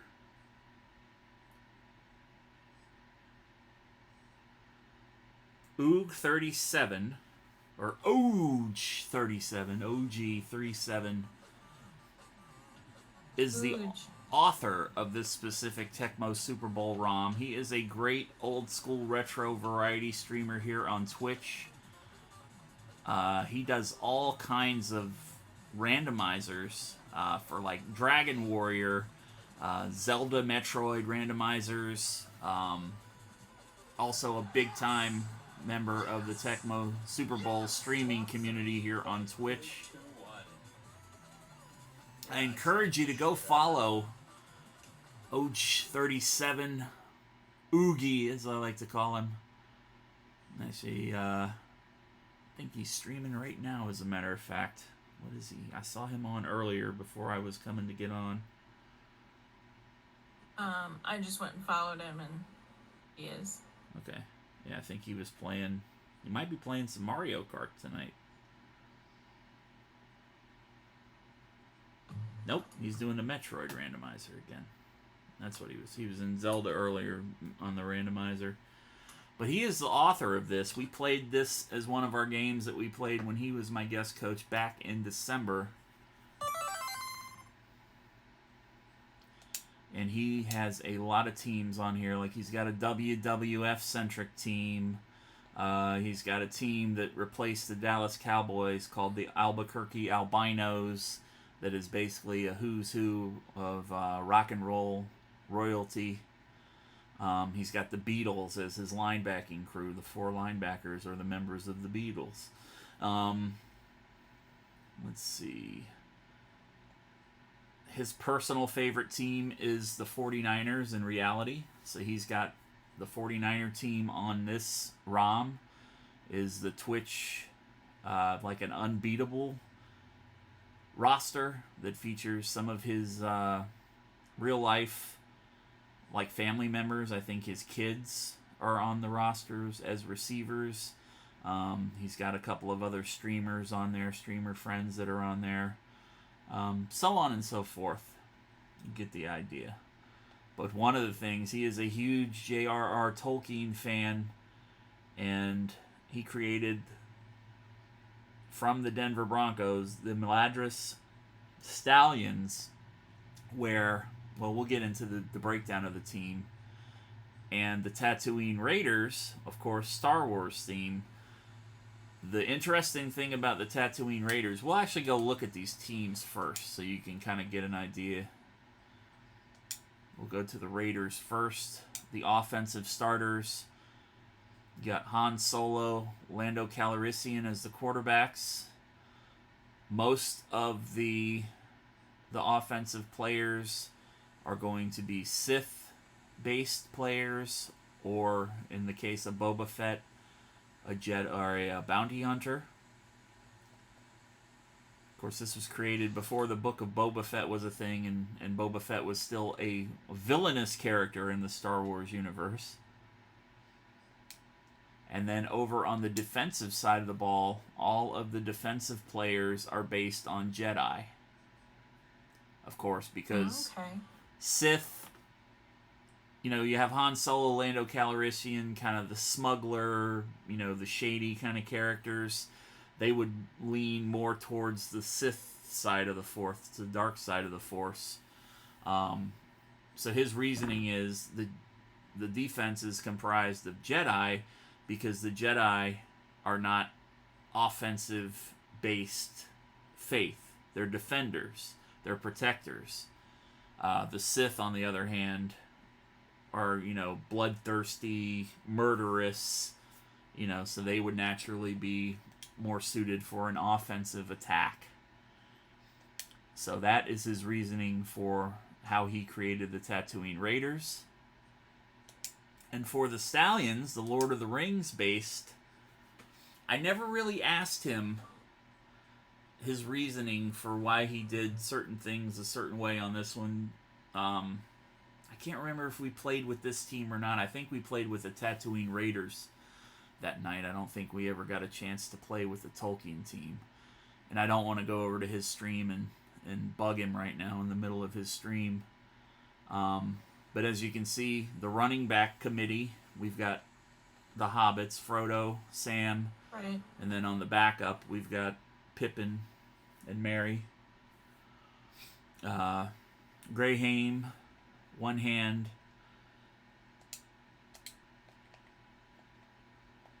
We've even got Worm as one of our tight ends. I guess he's got Glenn. Is that Wormtongue? No, that's Wormtongue, yeah. As one of our tight ends. But we're going to have Gimli as our tight end. Is it weird that our running backs are hobbits? No, I mean, No. he's got Samwise as a black. Frodo is black. Aragorn is the quarterback. Of course, Denethor, the backup quarterback.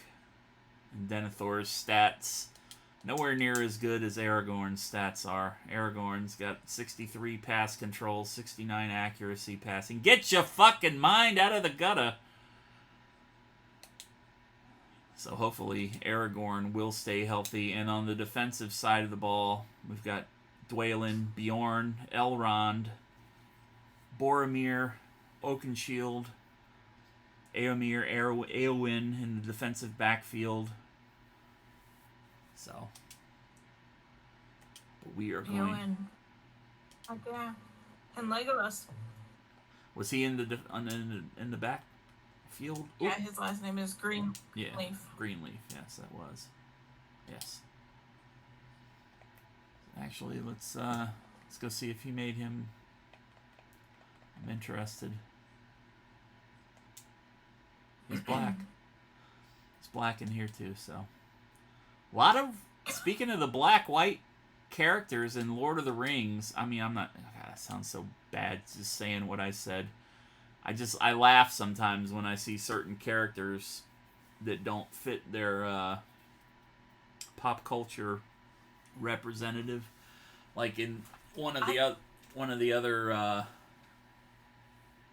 homebrewed things that I played with Tecmo Super Bowl, the Hollywood Tecmo Bowl, they had Al Bundy in the game as a tight end instead of as a fullback. And I'm like, what? How do you not have Al Bundy as a goddamn running back in this game? But I digress. I didn't make it, so. I don't know. I think I'd love to see a black Legolas. No, and I'm not Legolas. saying there shouldn't be. I don't care about Right. them changing the races of pop culture characters. I think if you've got an actor that is suited to play a role and they kill it at that role, who cares what race they are? But that's going into that line of thinking. The controversy that sprung up last week over those posters of the new Lord of the Rings show, because you had 4 or 5 of the posters, and one of them I do believe was a black elf, judging by the skin tone on the hands holding the arrow. Yes. People lost their fucking shit over it, and I just, in 2022, who gives a fuck? They're saying, well, Mr. Tolkien was a racist because all of his characters were white. He wrote about what he knew. He wrote about the World War. If you've read the books, it doesn't necessarily tell you what color their skin is for everybody either. It doesn't. So they could have been anything. They could have been blue. And obviously the casting of the movies, yes, Peter Jackson casted mostly white people in the roles. There were people of color as orcs and, Uruk-hai and whatnot, but we won't get into that. But I think it's ridiculous, and that, people are calling Tolkien a racist, but most of his creation of Middle-earth came from his experience in World War II and what he knew. I mean, the forces of Sauron were meant to represent the Axis forces. So, that was predominantly white. I don't know how many people of color the British Army, when he was enlisted, had in it. So, but we're not going to get into that here. I just thought, for people to be so offended that they cast people of color in the roles on this show, grow the fuck up. Come on, man. Get over that. Get over it. It's 2022. We're better than this as a society. So, that's my little... Yeah, it shouldn't matter this much to these people. Yeah, that's my little political There are definitely rant. bigger problems in the world. I mean, Yeah, no, I totally agree. Get out of my life if you're going to be upset about a black person being cast in a role of any kind. as an elf, yeah. Anybody, because I don't subscribe to that No. at all. There can be any Spider-Man. There can be any elf. Well, hell, if you're gonna go, It's- if you're gonna go for that, being something that you've personally created, they better not get that issue of Modern Romantic Magazine, huh? With the banquet in the forest. I mean, Yeah. heaven. You know what? I don't want to take the credit for having black elves first, but we did have black elves. Yeah. Summer issue. Yeah. We'll put that on Twitter tomorrow and see how many people it enrages. I'm just kidding. I'm not. I don't even like bringing up No, I don't, and I never even looked at it that way. But since we were talking about the posters for this show, it's like get over it, guys. Come on, get over it. Warcraft has actually had a lot of that implied racism as well, because it took them so long to represent certain skin pigments in the character creation menus, and they've kind of fixed that in more recent, and especially Shadowlands brought a bunch of cosmetic changes to the game. So, people from every background can better feel represented when they make a character. And there was a lot of that implication of the Blizzard developers for not having that stuff accessible early on in the game, but I digress. Anyways, let's play this game. Let's play the game. We ain't talking politics and ideologies here. We're talking football. Yeah, sorry everybody. I had to go on the rant though, because obviously I laughed with the hobbits. And I don't really mean to get out of my life. I would love to try to educate people. It's very hard. Some people, I mean, the people that need to know it, sadly, most of them don't care. That's true. I just know that saying something like "get out of my life" doesn't necessarily show compassion towards the way that they might have been brought up. Empathy or anything like, let's find a way to change this, or let's find out what's really going on here. Yeah. Anyway, back to the game. Eladris Stallions versus Tatooine Raiders. Yes, in most of the situations there, that starts at home with the parenting that they've received. So Oh, for sure. Gotta have a change of perspective. And we are about to start another prediction stream here. Oh, sweet. Congratulations to the three of you that won points on the last time. The house lost money on that game. It only shows the first person that won on my screen, unfortunately, so I just congratulate everybody as a blanket statement. All right.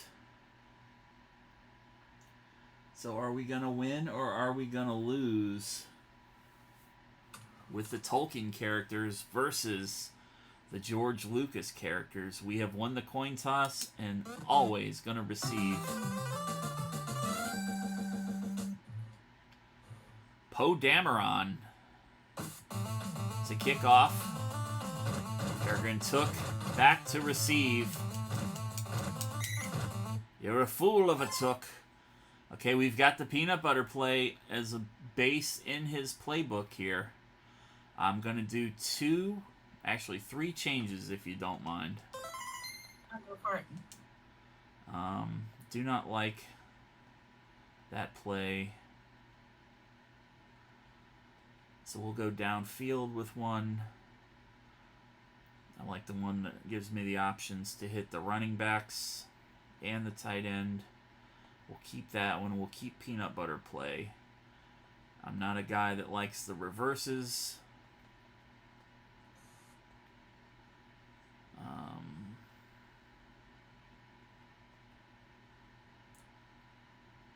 Let's get...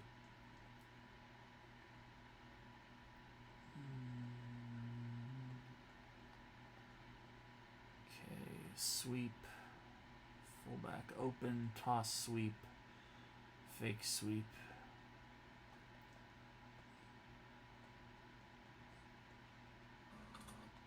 And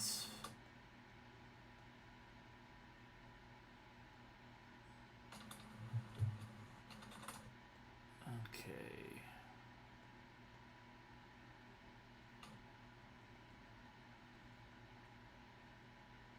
All right. So I think we should have two different hobbits. Nope. So Samwise is going to be on the run 4 play. I thought we would have him on run 2 as well, but not the case, but we'll work around it. So we got 2 of the hobbits involved directly in the running game right now. Frodo and Samwise. Of course, Aragorn is the quarterback. You gotta get a mini fridge, J-Cat, and put it by wherever you're sitting. J-Cat had a bad injury at work a couple weeks back. And his foot ain't feeling too good. Alright. Coach Emily, or Lady Emily, if I should be so bold to call you Lady Emily, considering this is the fantasy-themed part of this.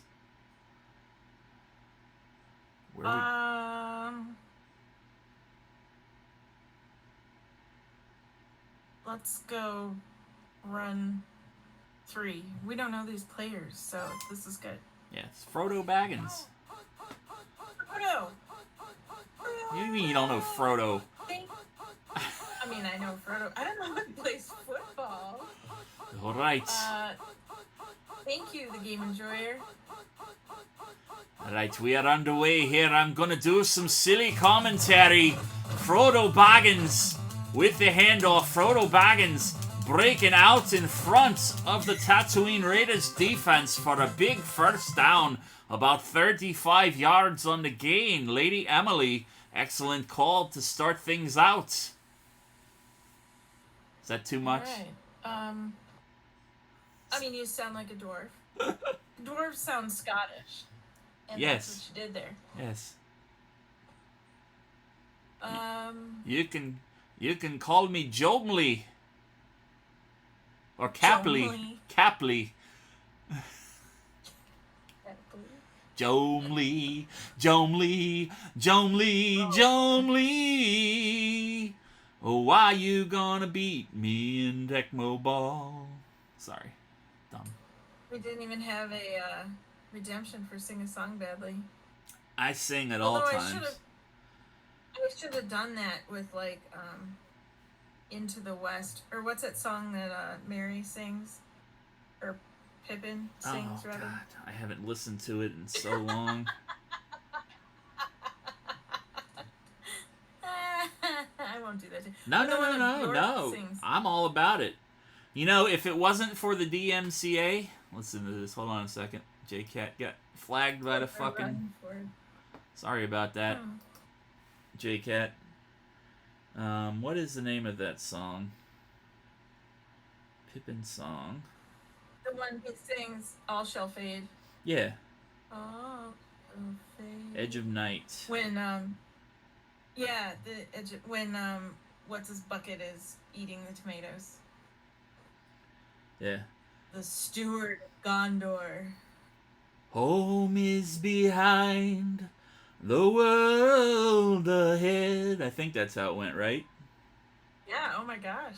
And there are many paths to tread, through shadow to the edge of night, until the stars are all alight. Mist and shadow, cloud and shade, all shall fade, all shall fade. I don't think that's the exact melody. I have not watched Lord of the Rings in probably 6 years, because I watched it so much back when it was first out on DVD. It overtook Godfather as my Thanksgiving watch, the extended editions. So Wow. I haven't had a working DVD player in a couple of years, so That's right. We'll do like a duet next time or something. okay, we'll figure it out. Anyways, now you didn't mess up J-Cat. Just Automod is very, very picky about words these days, so you're good. Alright, so where are we going now, lass? First down and 10. We're gonna run 1. Why not? Choosing run number 1, gonna go back to Baggins. The wee hobbit. Gets the snap and backs out in front of the defense once again. 20-yard gain there, Missy. Go, little ring bearer, go. Why doesn't he just put the ring on and become invisible and get a touchdown every time? I think that's a valid play. I don't think we can program that into Tecmo Bowl. All you can change in the coding on this game is pretty much the colors of the uniforms and the names and the stats.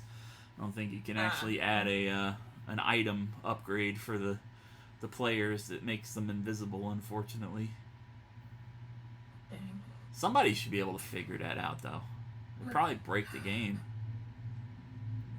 But, I mean, if you actually watch, he kind of does go invisible because the flicker on this game has always historically been so bad. You notice how bad the players flicker on this. It's the one knock Especially against when they it. pile up. Yeah, that's the one knock against this game, is it's always had that bad flicker. Alright, so first down and 10, Lady Emily. Where are we going from here? We're on about the 20-yard line. I'm going to say... Let's go past 2. Sorry. Pass number 2. A chance for me, Dwarven Kin Gimli, to get involved. Obi-Wan Kenobi with the sack. We're gonna toss Gimli. No, don't be tossing the dwarf. The flicker gives it authenticity. It's the greatest football all time, but the coding is bad because of the flicker. It's annoying. They do have versions where they have like a little black outline over the players that prevents it, but that's for the SNES version of Tecmo Super Bowl. So we lost yardage on that. I feel like a run might be a better play here. A run might be a better play. I would disagree with you there on 2nd and 21. I would be looking for a long pass from maybe the shotgun position. So you've got pass number 3 or pass number 4, the peanut butter play. Fine, we'll try your stupid peanut butter play. Using the power of the Force to persuade. The prancing pony play. The prancing pony.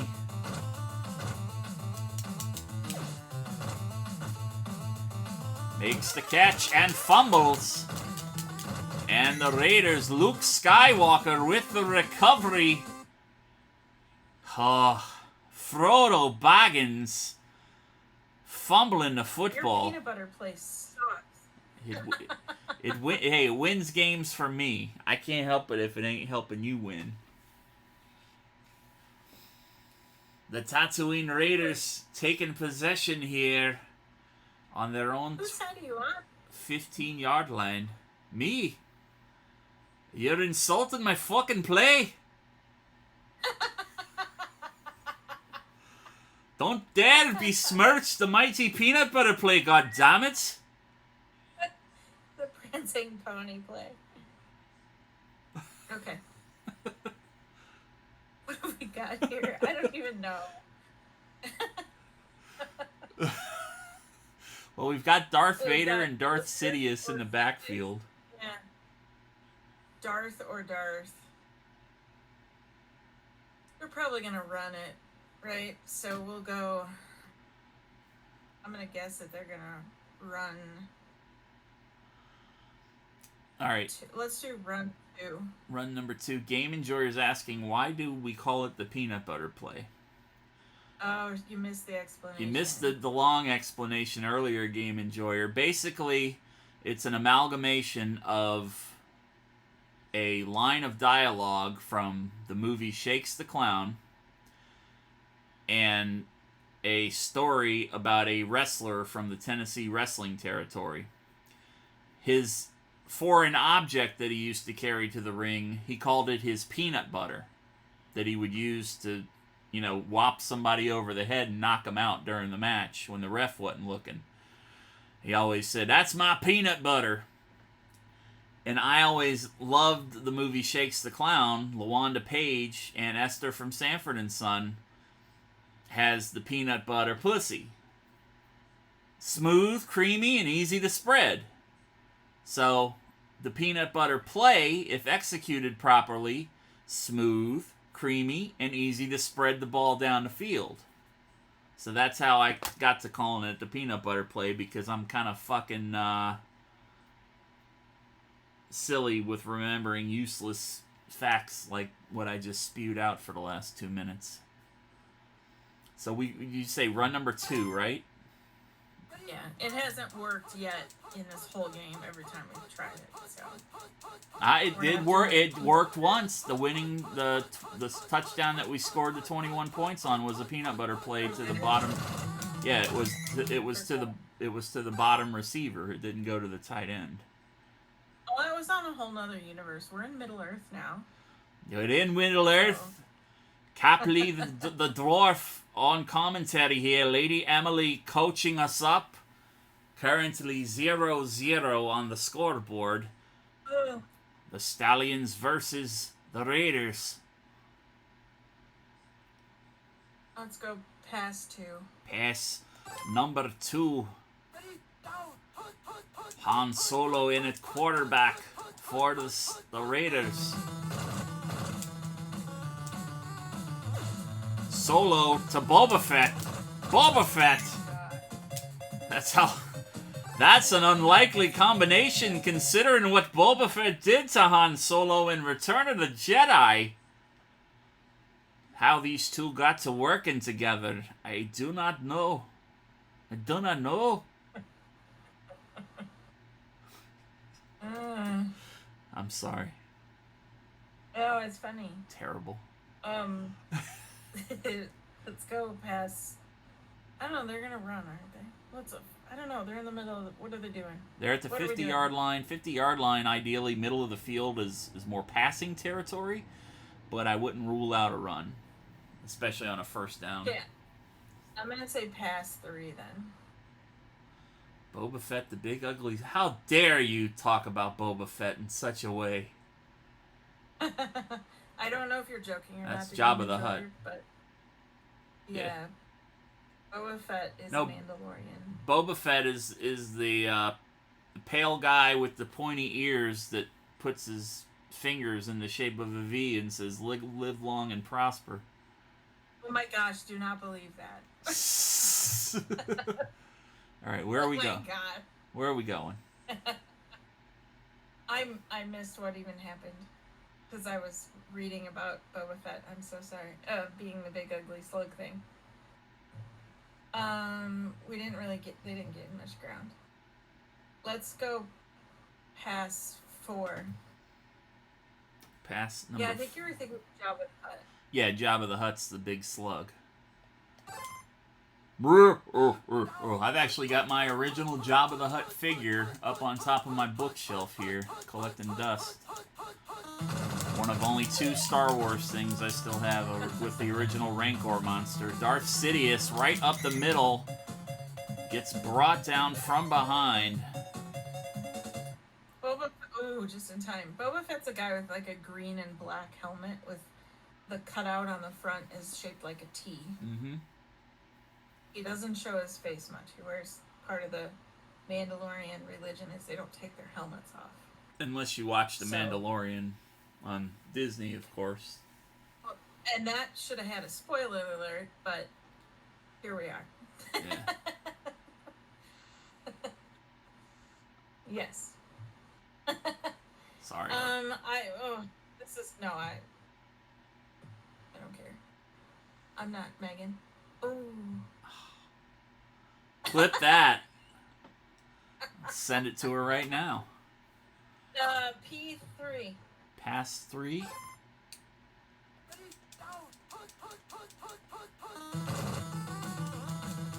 Darth Sidious. Oh, got tied up in a grapple. Darth Sidious.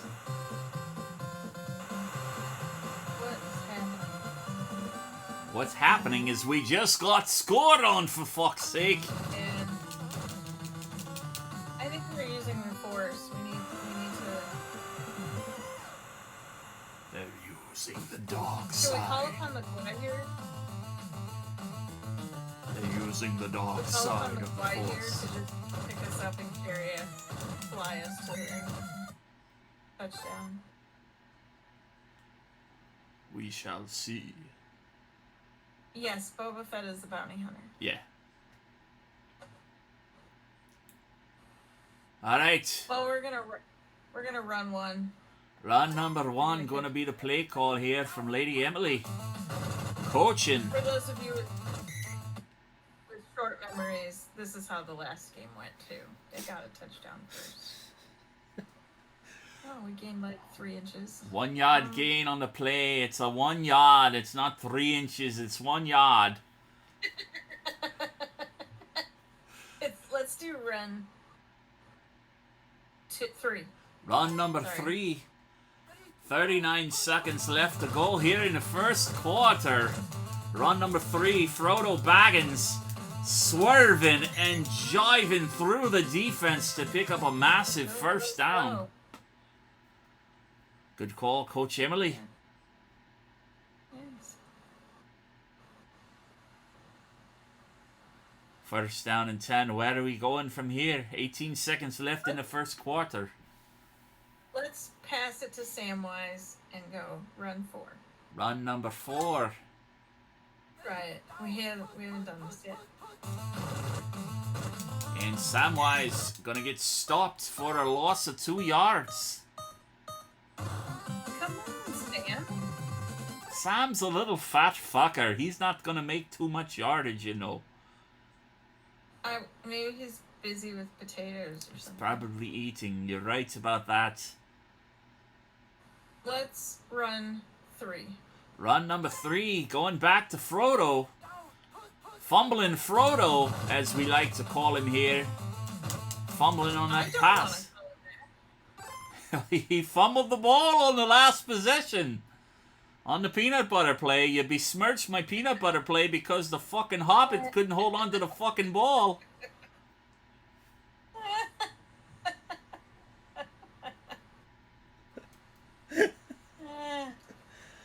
Sorry, I was taking a moment to clip that. Oh, I was clipping it too. Sorry. Go ahead. Oh, go ahead. Because mine's really slow. I'm not even sure it clipped properly. 3rd down and 4, Coach Emily. Where are we going from here? I'm gonna pass 2. Pass number 2.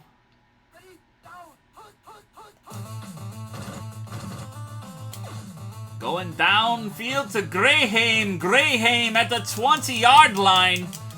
Brought down. Oh, he's still on his feet. Gets to the 4-yard line. Aragorn with a big pass.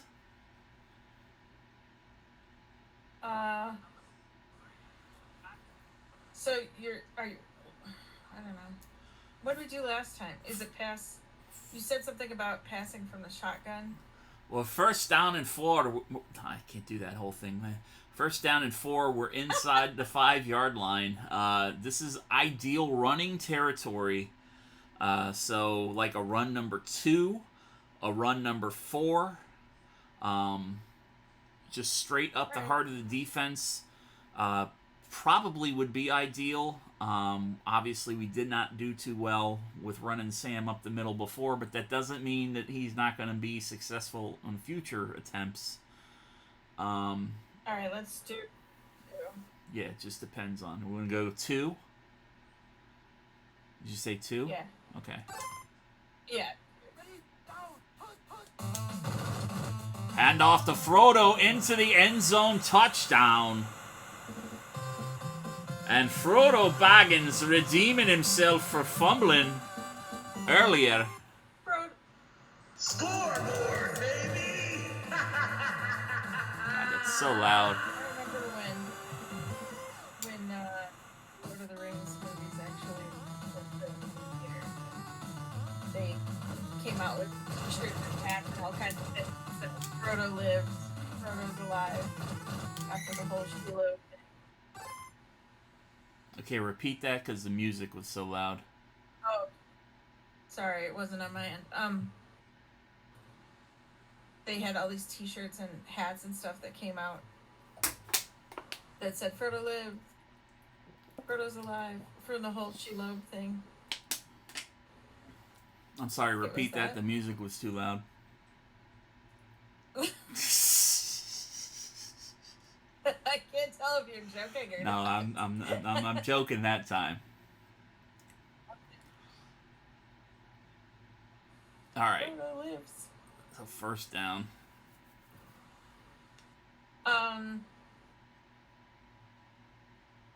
Run 2. Run number 2. Gonna be looking out for Vader to get the football. Han Solo keeping it. Han Solo fumbles, but it's out of bounds. Loss of 7 yards on the play.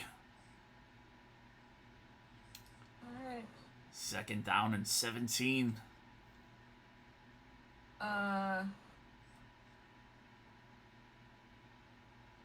Let's do pass 2. Pass number 2.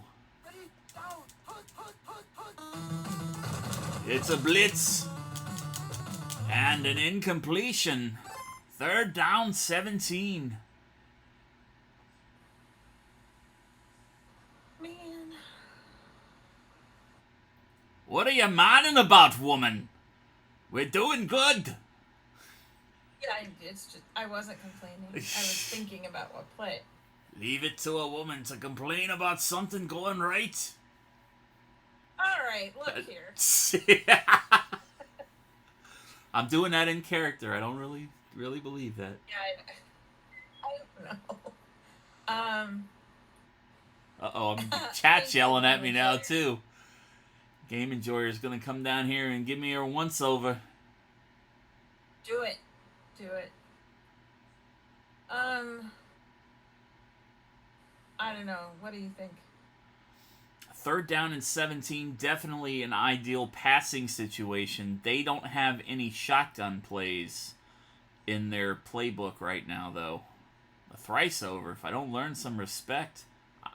Lady Emily, I apologize for my transgression earlier when I said that you were a nagging mother of a boar.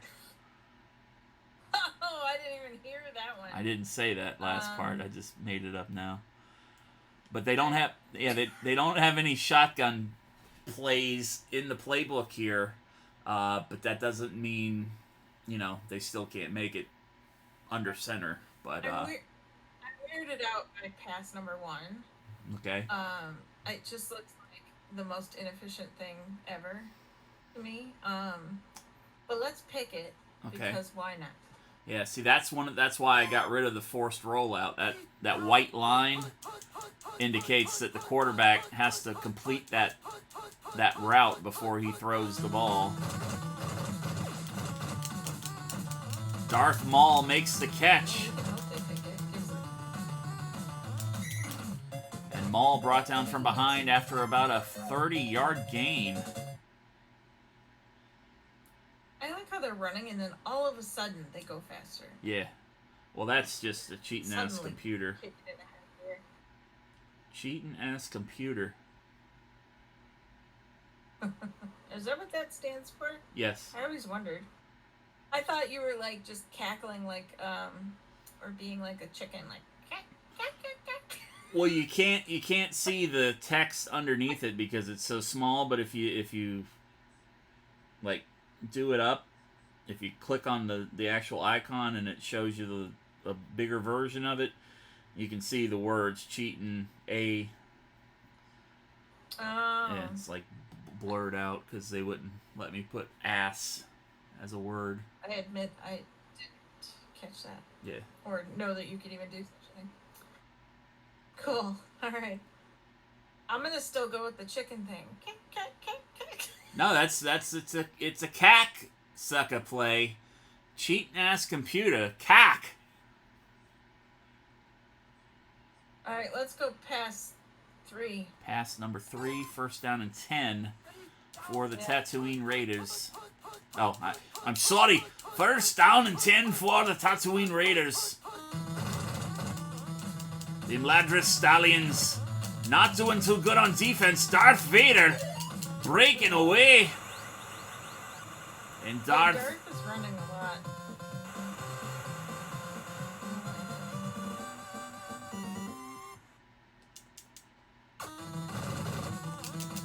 I think you're right, though. They're using the Force to influence the flow of the ball game. Poe Dameron to kick off. Padawan took the fool of a took.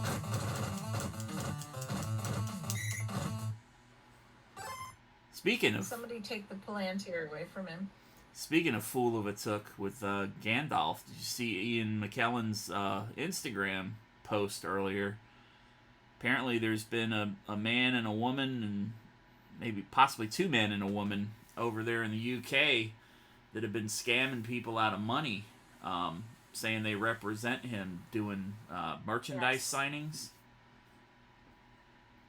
I feel bad for that guy, man. He had to come out and say, trust me, if I don't usually sign things for money unless it's for charity or you send it directly to me. Now he's going to get a flood of people that didn't know they could send anything directly to him. Yeah. Including me. I would do that. In fact, we all probably should, because the guy is not young. No. Love him, but he's not young. Yeah. So now is your time. I'm going to look into how to do that. That No. sounds amazing. You can send something for me because I'm not going to impose on his time. I'm not an autograph Maybe he hound. loves it. I would. Anyone is more than welcome to send me something to sign. Okay. As long as it is sanitary and appropriate. So I can't send you a fart in a jar. All right, first down and 10. Where are we going, Coach Emily? We're gonna run one. Run number 1. I think we've shied away from passing tonight because we've picked two teams that haven't been too successful with the pass. Well, I've seen how Frodo can run. Run, Frodo. Oh, wrong movie. Yeah. That's Red Rover, send Frodo on over. yeah. Well, Run Forest Run is Tuesday nights. Yeah. I'm a big time celebrity. Trust me, a lot more people know who Emily is than know who I am. She's been New York Fashion Week. She's helped work on independent films and productions. Big part of the Charlotte fashion scene for almost a decade. I'm just a guy that's been hiding away from the world for the better part of 10 years. I don't think that would put me anywhere near famous, though. Yeah, but you've got a bigger level of fame than I do, I think. So I just know a lot of people. I don't know. I don't think about it that way. I don't want to be I've famous. lived a lot of lives. When you got a last name like mine, you don't want to be famous. That's bad. Emily's actually an important person. Screenshot. So I'm screenshotting this. Give me a second. Thank you so much, the Game Enjoyer. You don't know what you've done. You just inflated that massive ego that she already has by 1,000-fold, Game Enjoyer. Oh yeah, that is huge ego.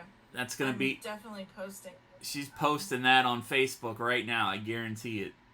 I guarantee it. Actually, just gonna send it to you, Kim. Jesus Christ. Autograph it and send it to me. Post it on Facebook. Hey everyone, I'm important. No, I'm not gonna do that. Oh, you beautiful as nice as Emily seems. She is. Beautiful and nice. And a wicked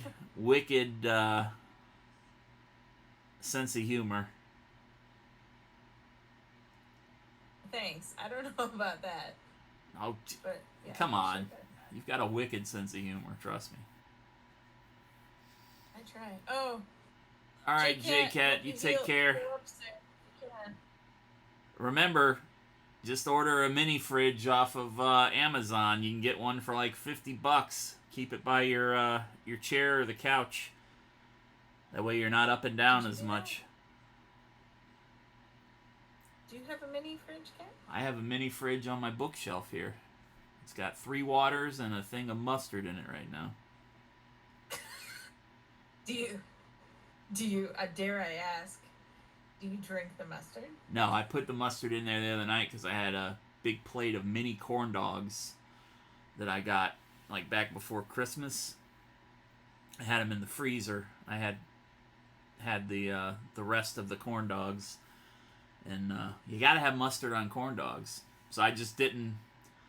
For whatever reason, I put the mustard in the mini fridge to keep it cold, and I just haven't taken it back out yet. Because usually when I come back here, I have a cold water with me.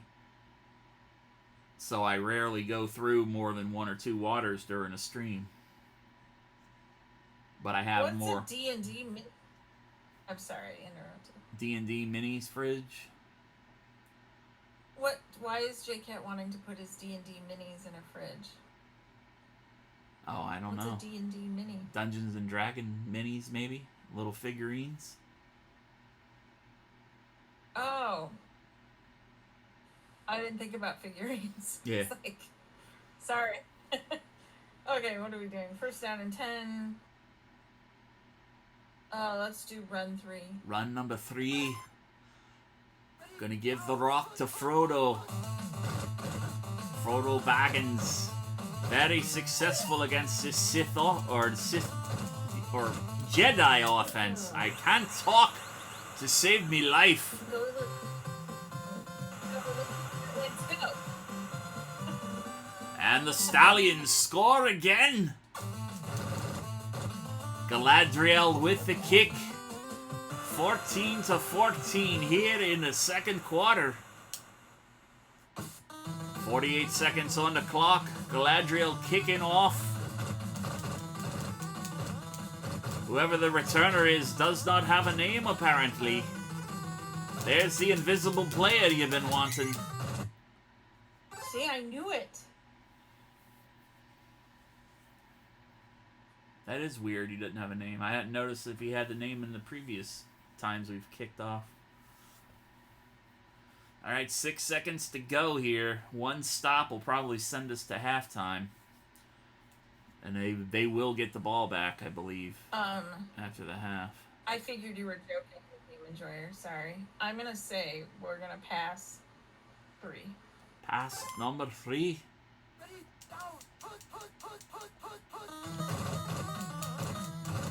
Han Solo rolling back.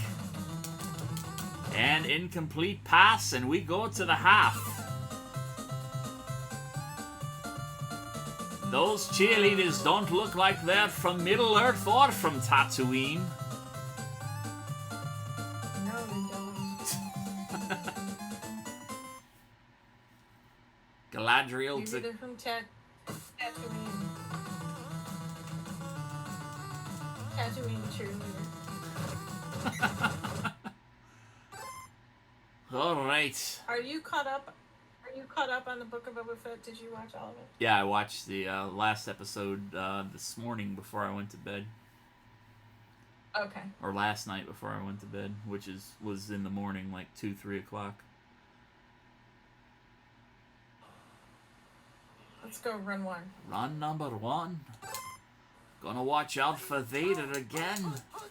Vader, very strong runner. He's going up top again. No Darth Sidious that time. Sidious with a 5-yard gain on the play.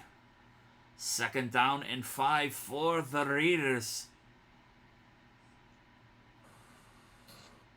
Run 2.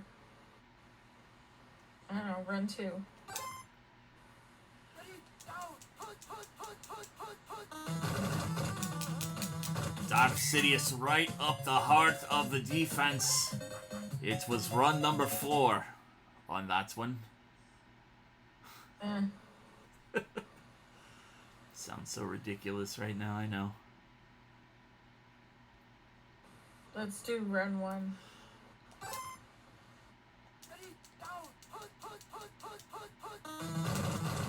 And that was the right call. 6-yard loss on the play. Good job.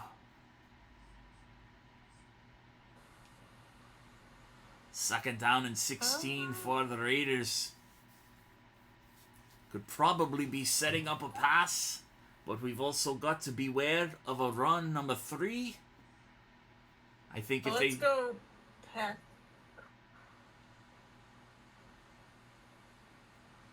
I'm sorry, you didn't even finish your sentence. No, I said run number 3 is the one that goes up top. It has burned us quite a few times, but don't if you go in with a gut instinct on a pass, you're probably gonna be right. Let's do it. Pass 3. Are you out of your fucking mind? Oh my gosh.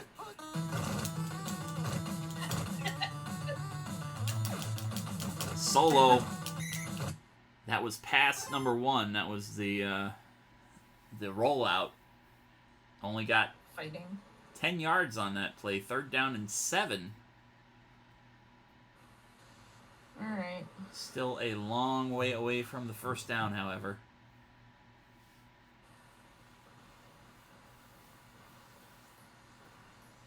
Let's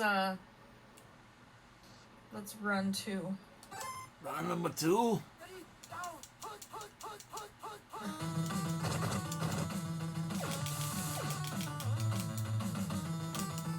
And way overthrown.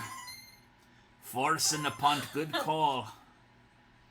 I really love how they fly through the air. That's really fun. You gotta remember, this was created by a Japanese gaming company, so they're gonna have their anime elements. And Pentagon took! That fool of a took fumbled the ball!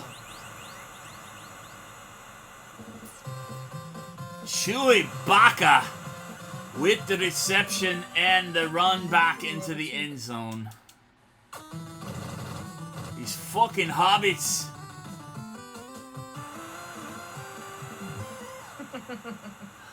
Those are short little legs.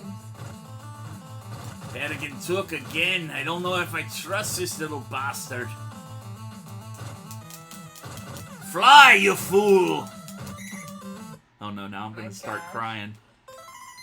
Gonna start crying. It looked like that dude was just eating the heck out of him too.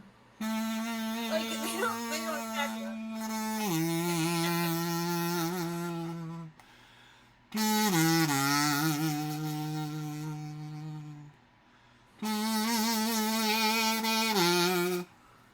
The Gandalf Falls. Played badly on a kazoo. Oh, is that what? That was what it was supposed to be. Frodo's in bad condition.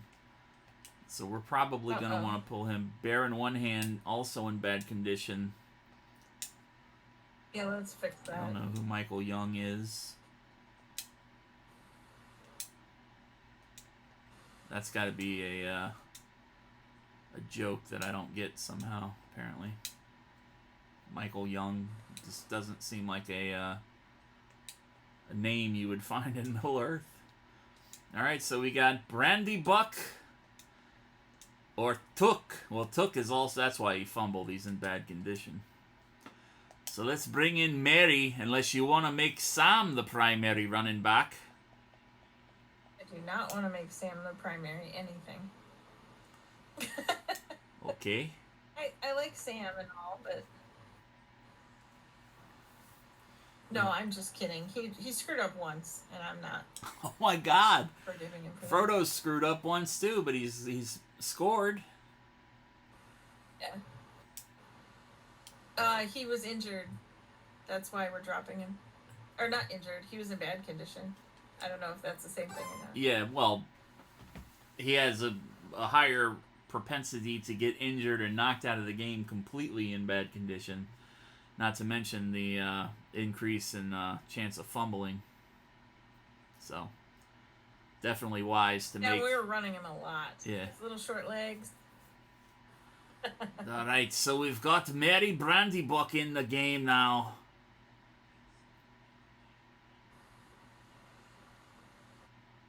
Yeah, I'm not sure if it did or not. And you can get injured in preseason games in Tecmo 2021 because I have had guys injured. So that was something that S Blue Man has fumbled with. Well, let's do a Let's do a run 4 and give Samwise a little bit of chance, redemption. and Brandy Buck a chance to warm up. Yeah, let's see if you can do it this time. Samwise Gamgee up the middle for 2 yards. Second down and 8 for the Imladris Stallions. I'm loving how she's avoiding having to throw to the fucking dwarf. I was just gonna say, let's pass 4. Pass number 4.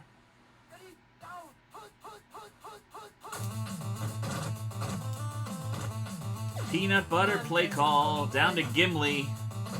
Gimli with the touchdown. The peanut butter play victorious. You have to take back all of the bad things you've said about me, peanut butter play call. Gimli, son of Gloin. I think they called him Gloin, son.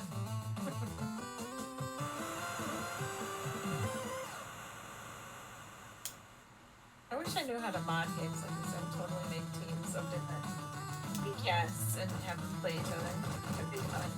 I've got the link to the program that is used. It's a Windows program, so I'd have to do it on the laptop. I've been wanting to make one. I just haven't taken the time to actually do one. So we are tied at 21 here in the third quarter. 1:04 left to play. Coach Emily, what are we going to do? We have been pretty much unable to stop the Raiders here on offense tonight so far. It's been Vader running most of the time, hasn't it? Vader and Sidious. They've switched off. Okay. Well, dang. Let's go run 2. Run number 2. And that was the right call. No gain on the play.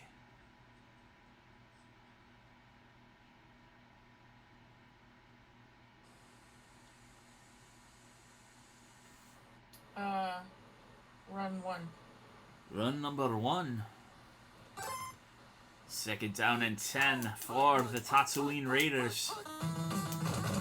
Han Solo gonna meet his end at the hands of Thorin Oakenshield. 5-yard loss on the play.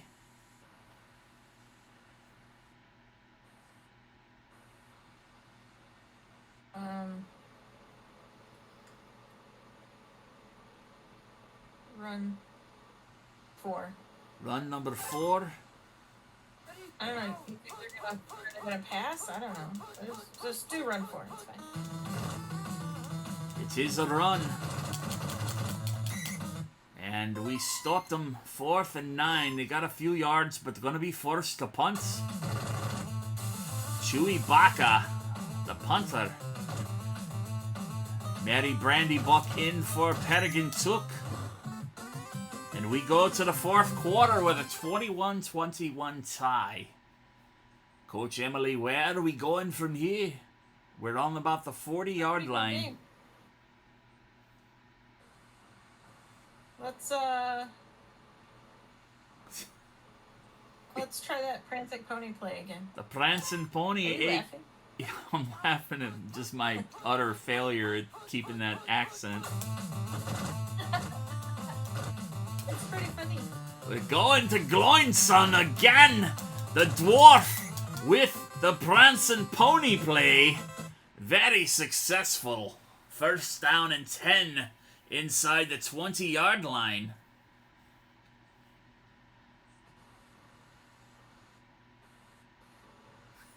Let's go. Let's go past 2. Pass number 2 coming in from Lady Emily, the coach of the Imladris Stallions, and Gloinson fails to bring that one in.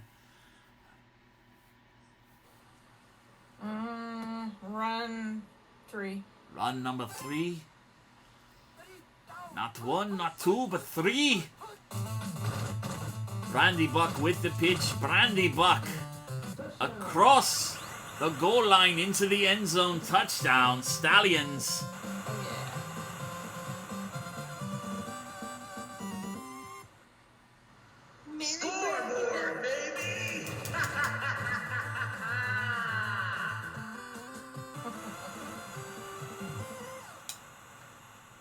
Adriel kicking off. And Jaren, the Mandalorian, gonna be running the ball.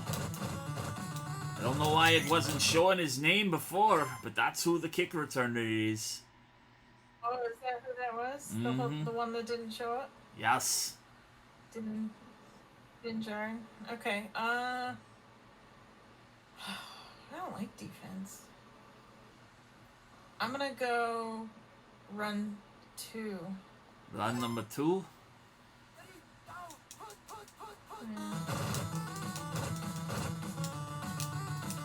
Darth Sidious, it was run 3. 2nd down and 6, a gain of 4 yards on that play.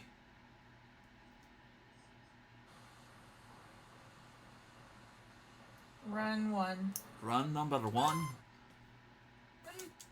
Looking for Vader. Han Solo back to pass.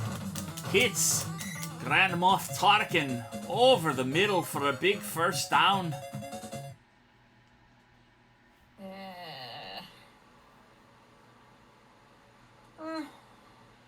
Pass 3. Pass number 3.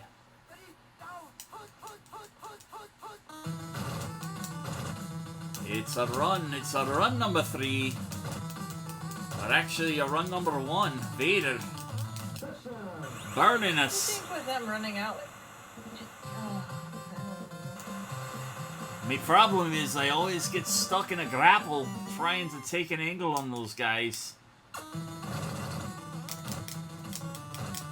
But we got a blocked extra point. And the good thing is, if we score again, and they happen to score again, there is no 2-point conversion. We are still in the lead, however, 21 to 20 or 28 to 27 here. Coach Emily, where are we going from here? First down and 10 inside.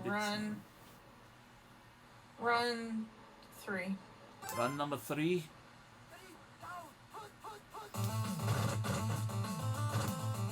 Mary with the carry. Mary picking up 3 yards on the run. Second. Let's run 2.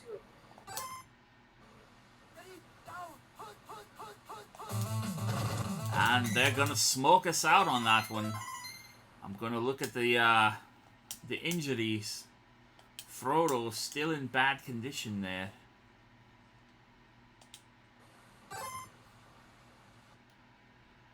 Third down and 8, ideal for a pass. Alright. You wanna try peanut butter again? I thought it was the Prancing Pony play. Make up your mind. Oh, my bad. It's the Prancing Pony play. Fine. Alright. Down to Gloin again. What do you got to say about that? Big first down. I like Gimli. Big first. Son of Gloin. That's what happens when you toss a dwarf. Woohoo! Toss a dwarf. Thanks, Game Enjoyer. We got this. We got this. Alright, we're gonna... I want to do this real convoluted pass 1. Where everybody's crossing over and do-si-doing their partner. Right? Okay. Hold on a second. Yeah, pass 1. Okay. Sorry, I was Are you clipping that? I was extending the clip. Oh. If you go hit trim, you can go back and make a 30-second clip, a minute clip. So, a lot of those. All right, pass number 1. Not on stream. It's something that the Schnack and I have talked about doing. We just haven't been able to coordinate a time to actually do it. Sarambar with the big catch over the middle. And he is brought down at the 4-yard line. First down and 4. Was that dancing enough for you, Emily? Pretty great. 34 seconds was left to pretty go. First down and 4 yards to the goal line.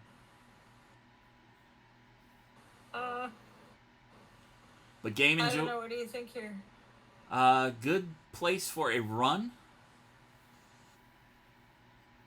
All right. Game Enjoyer says give Let's- Gamgee his 15 seconds of fame. Oh, well, let's try it. He's failed the other 2 times, so let's try it. We're real close. He can do this. But Sam came through for Frodo in the end, didn't he? He sure did. Good call, Game Enjoyer. Game Enjoyer getting the assist. Touchdown, Samwise Gamgee. You know why that's cool? It's because of the movie Rudy. Yeah, exactly. Because Sean Astin, who plays Samwise Gamgee, also plays Rudy in the movie Rudy. Up, we got some Spoiler premature. alert, makes a touchdown. We got some premature tabulation going on here. I'm sorry. That was really a wonderful moment, though. Premature what?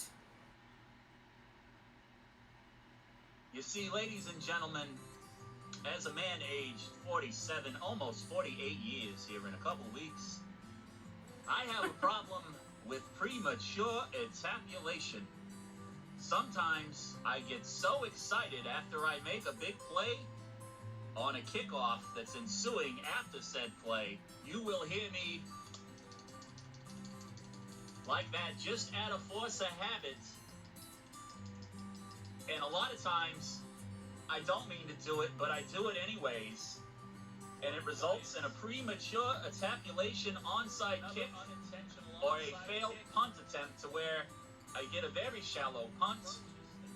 Sometimes the premature ejaculation works out in my favor, as it did that time when the Giants were able to get the ball back and put another... Unfortunately, not working in our favor this time. Credit to Rude Jude Gaming for these animations.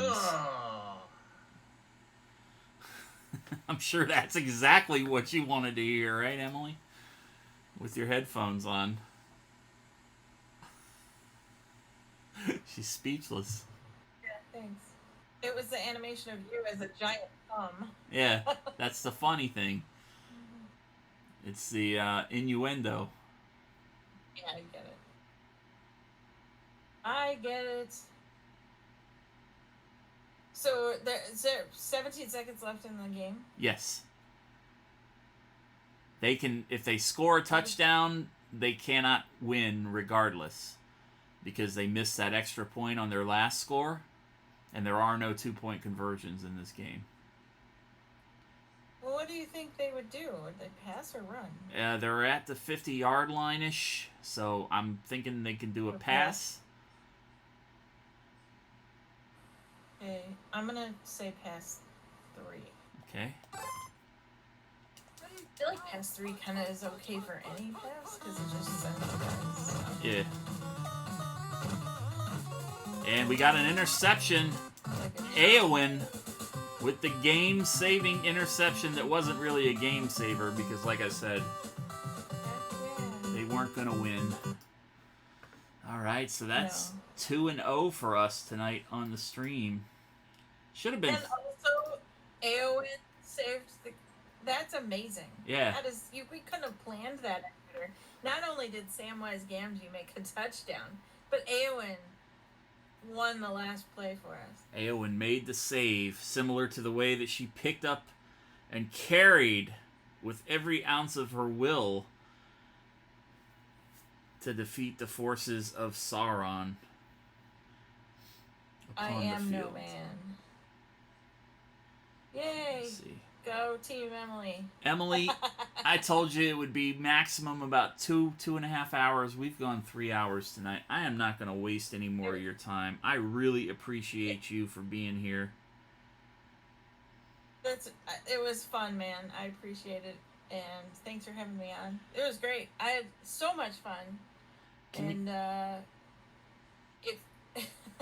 Hold on just All a these second. years later, there will be times when I wake up in the middle of the night and I feel it again, creeping up under my If you don't fingernails, wrapping already itself follow into my hair, grabbing me like a rope around my waist and pulling. And I think, no, I cannot do that again. I cannot live through that again. If you want to find out what that is, follow the Modern Romantic Podcast anywhere that you can get your podcasts from. It's on Spotify. It's on Apple iTunes or Apple Podcasts. I keep calling iTunes. And anywhere else, it's on Podcast Republic. Wherever you listen to your podcast content. Monday nights, usually around 8 p.m. Eastern Time, is when the Modern Romantic Podcast will be recorded live here on Twitch. If you don't already follow them, please give them a follow. Emily, what's coming up next, just off the top of your head, the next few weeks? Well, Monday's Valentine's Day, but I've got on Valentine's Day, we are reading love poetry and sonnets. Instead of doing a normal interview, we're going to be reading love poetry and sonnets. And that'll be fun because we're bringing back Chef Josh Maiello, who we did an interview with about a month ago. And then we've got Lindsay Marth coming up the following week, who runs Pincushion Masquerade. She's a costumer. And that should be fun. Hold on. Had some water go down the wrong way. I'm sorry. Uh-oh. Are I'm you good. drowning? No, I'm good. Do you get the Heimlich? Yeah, I don't think you'd make it in time. Sorry, that was so rude of me. No, that's fine. Someone send the Eagles. Yeah, send the Eagles. It's the Eagles. I don't know if they know the Heimlich. Maybe they peck my eyes I out. don't know if they know. It was nice to meet you, the Game Enjoyer. Appreciate your support tonight. Yes, thank you for stopping by, Game Enjoyer. Again, if you don't follow Game Enjoyer, also give him a follow, too. We'll give him another shout-out here. Oh, yeah. Just a second. I did. Let me go look. I gotta follow everybody. Game Enjoyer usually streams on Tuesday nights and Thursday nights, usually around 7 p.m. Eastern Time. There we go. So I usually watch him for a few minutes when I'm able to. But anybody else that's here in chat, great retro. He does play a lot of modern games on Switch as well, like playing Stardew Valley right now. On the left side. I'm actually looking forward to getting into Stardew Valley. I've never played it, but I've always been interested in it. Anything? But please do give him a follow. You know, let me know and I might pick that one up. Well, I've already bought it, so Starting. I picked it up when it was on sale a couple weeks ago. Right, I remember you told me. Oh, he is playing the Steam version, so he can always co-op with us if we want to. So, That would be fun. But Emily, Valentine's Day poetry reading coming up this Monday. When is the new magazine set to come out? Because it's scheduled for this month, right? Oh, yeah. We've had delay after delay. Okay. We've had various people get COVID and all kinds of things have happened. So we're looking at maybe the beginning of March. Okay. And that can also be found at, I keep removing You can my... find it at modernromanticmagazine.com. No, we got the shortcut here, man. What's up? Oh, there you go. I also bought the domain, the modrom. The modrom. themodrom.com. I bought that. It goes to the same place. Okay, I'll have It's to... a lot less to type.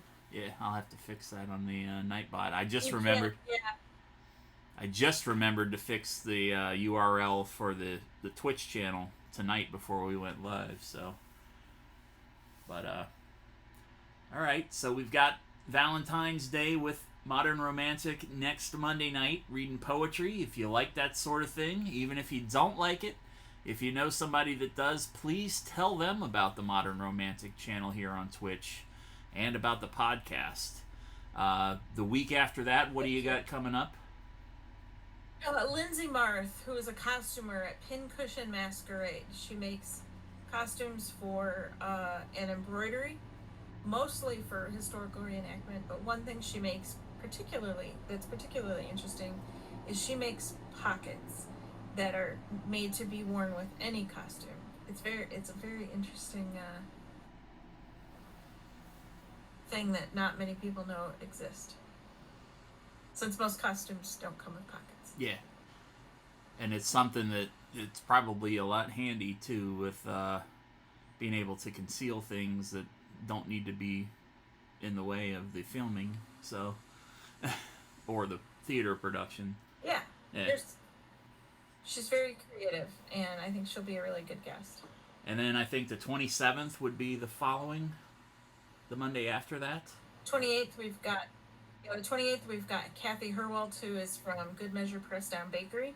She decorates cookies and chocolate covered strawberries and all kinds of goodies, and she's going to come out and tell us everything about how to do that. She's even shared with us her recipe, so that's going to be pretty cool, pretty tasty.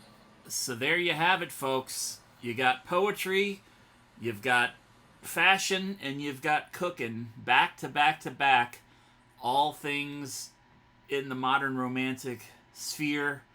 So be sure to check out my friends at The Modern Romantic here on Twitch, at themodrom.com for info on their actual magazine. You can get it digitally, you can get it mailed to you.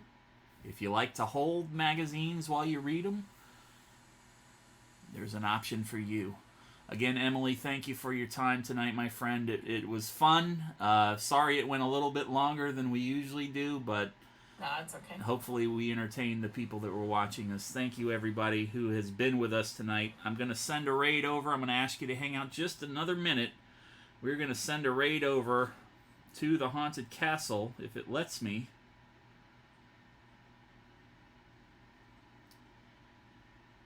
It always does this to me. Twitch! Send my raid. It says if you yell at it. Well, it says I already have if you yell at it, it'll do it. It says I already have a raid in progress, but it's not popping up for me. My friend Columbo is celebrating his birthday. I see on this end. Oh, you do? Yeah, it says Capona's used /raid the Haunted Castle. Oh, yeah, that's moderator view, so. Oh, sorry. But it well, should. Now everybody knows. Yeah, it should be. It should be popping up on the screen, though. That's what's frustrating me. That's annoying. It does this all the time. Because I wanted to send some people over to my friend Columbo tonight, who is celebrating his birthday.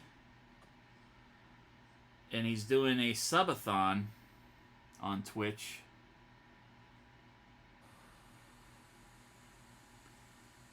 And unfortunately, Twitch is not wanting to play nice. Hold on just a second. Can I, as a mod, do anything? I don't think so. Okay. Hold on a second here.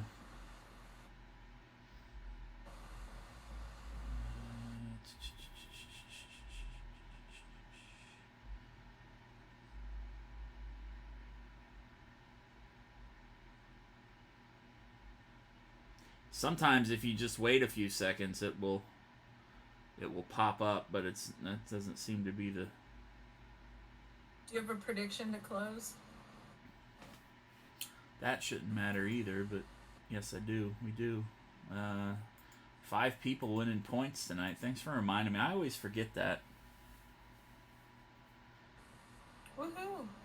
Congratulations if you won. I won a ton of points. Let's see. Let's try to do it this way. Very nice. Lots of points bet on that one. That's very exciting.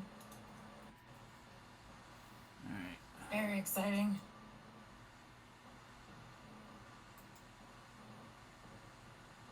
Something Very went happy wrong. that so many people voted for us to win. Yeah, it's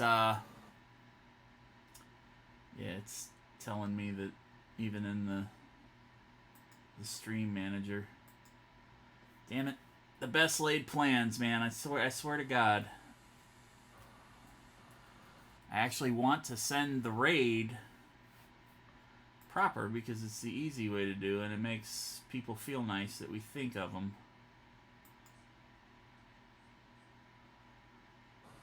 Instead of just going over there. Well, and you know, So if you type it in, can you unread?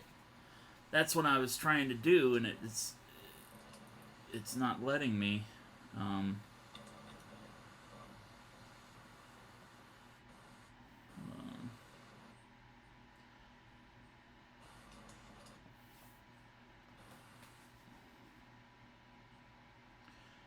But it's telling me I have a raid in progress,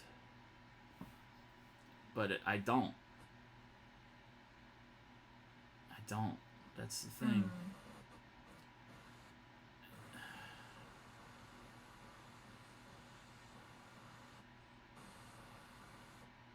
Alright, hold on just a second here. I appreciate you guys being patient.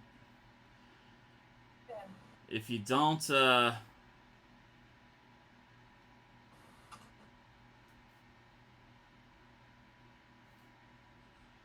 if you don't know what the purpose of raids is, it's to go...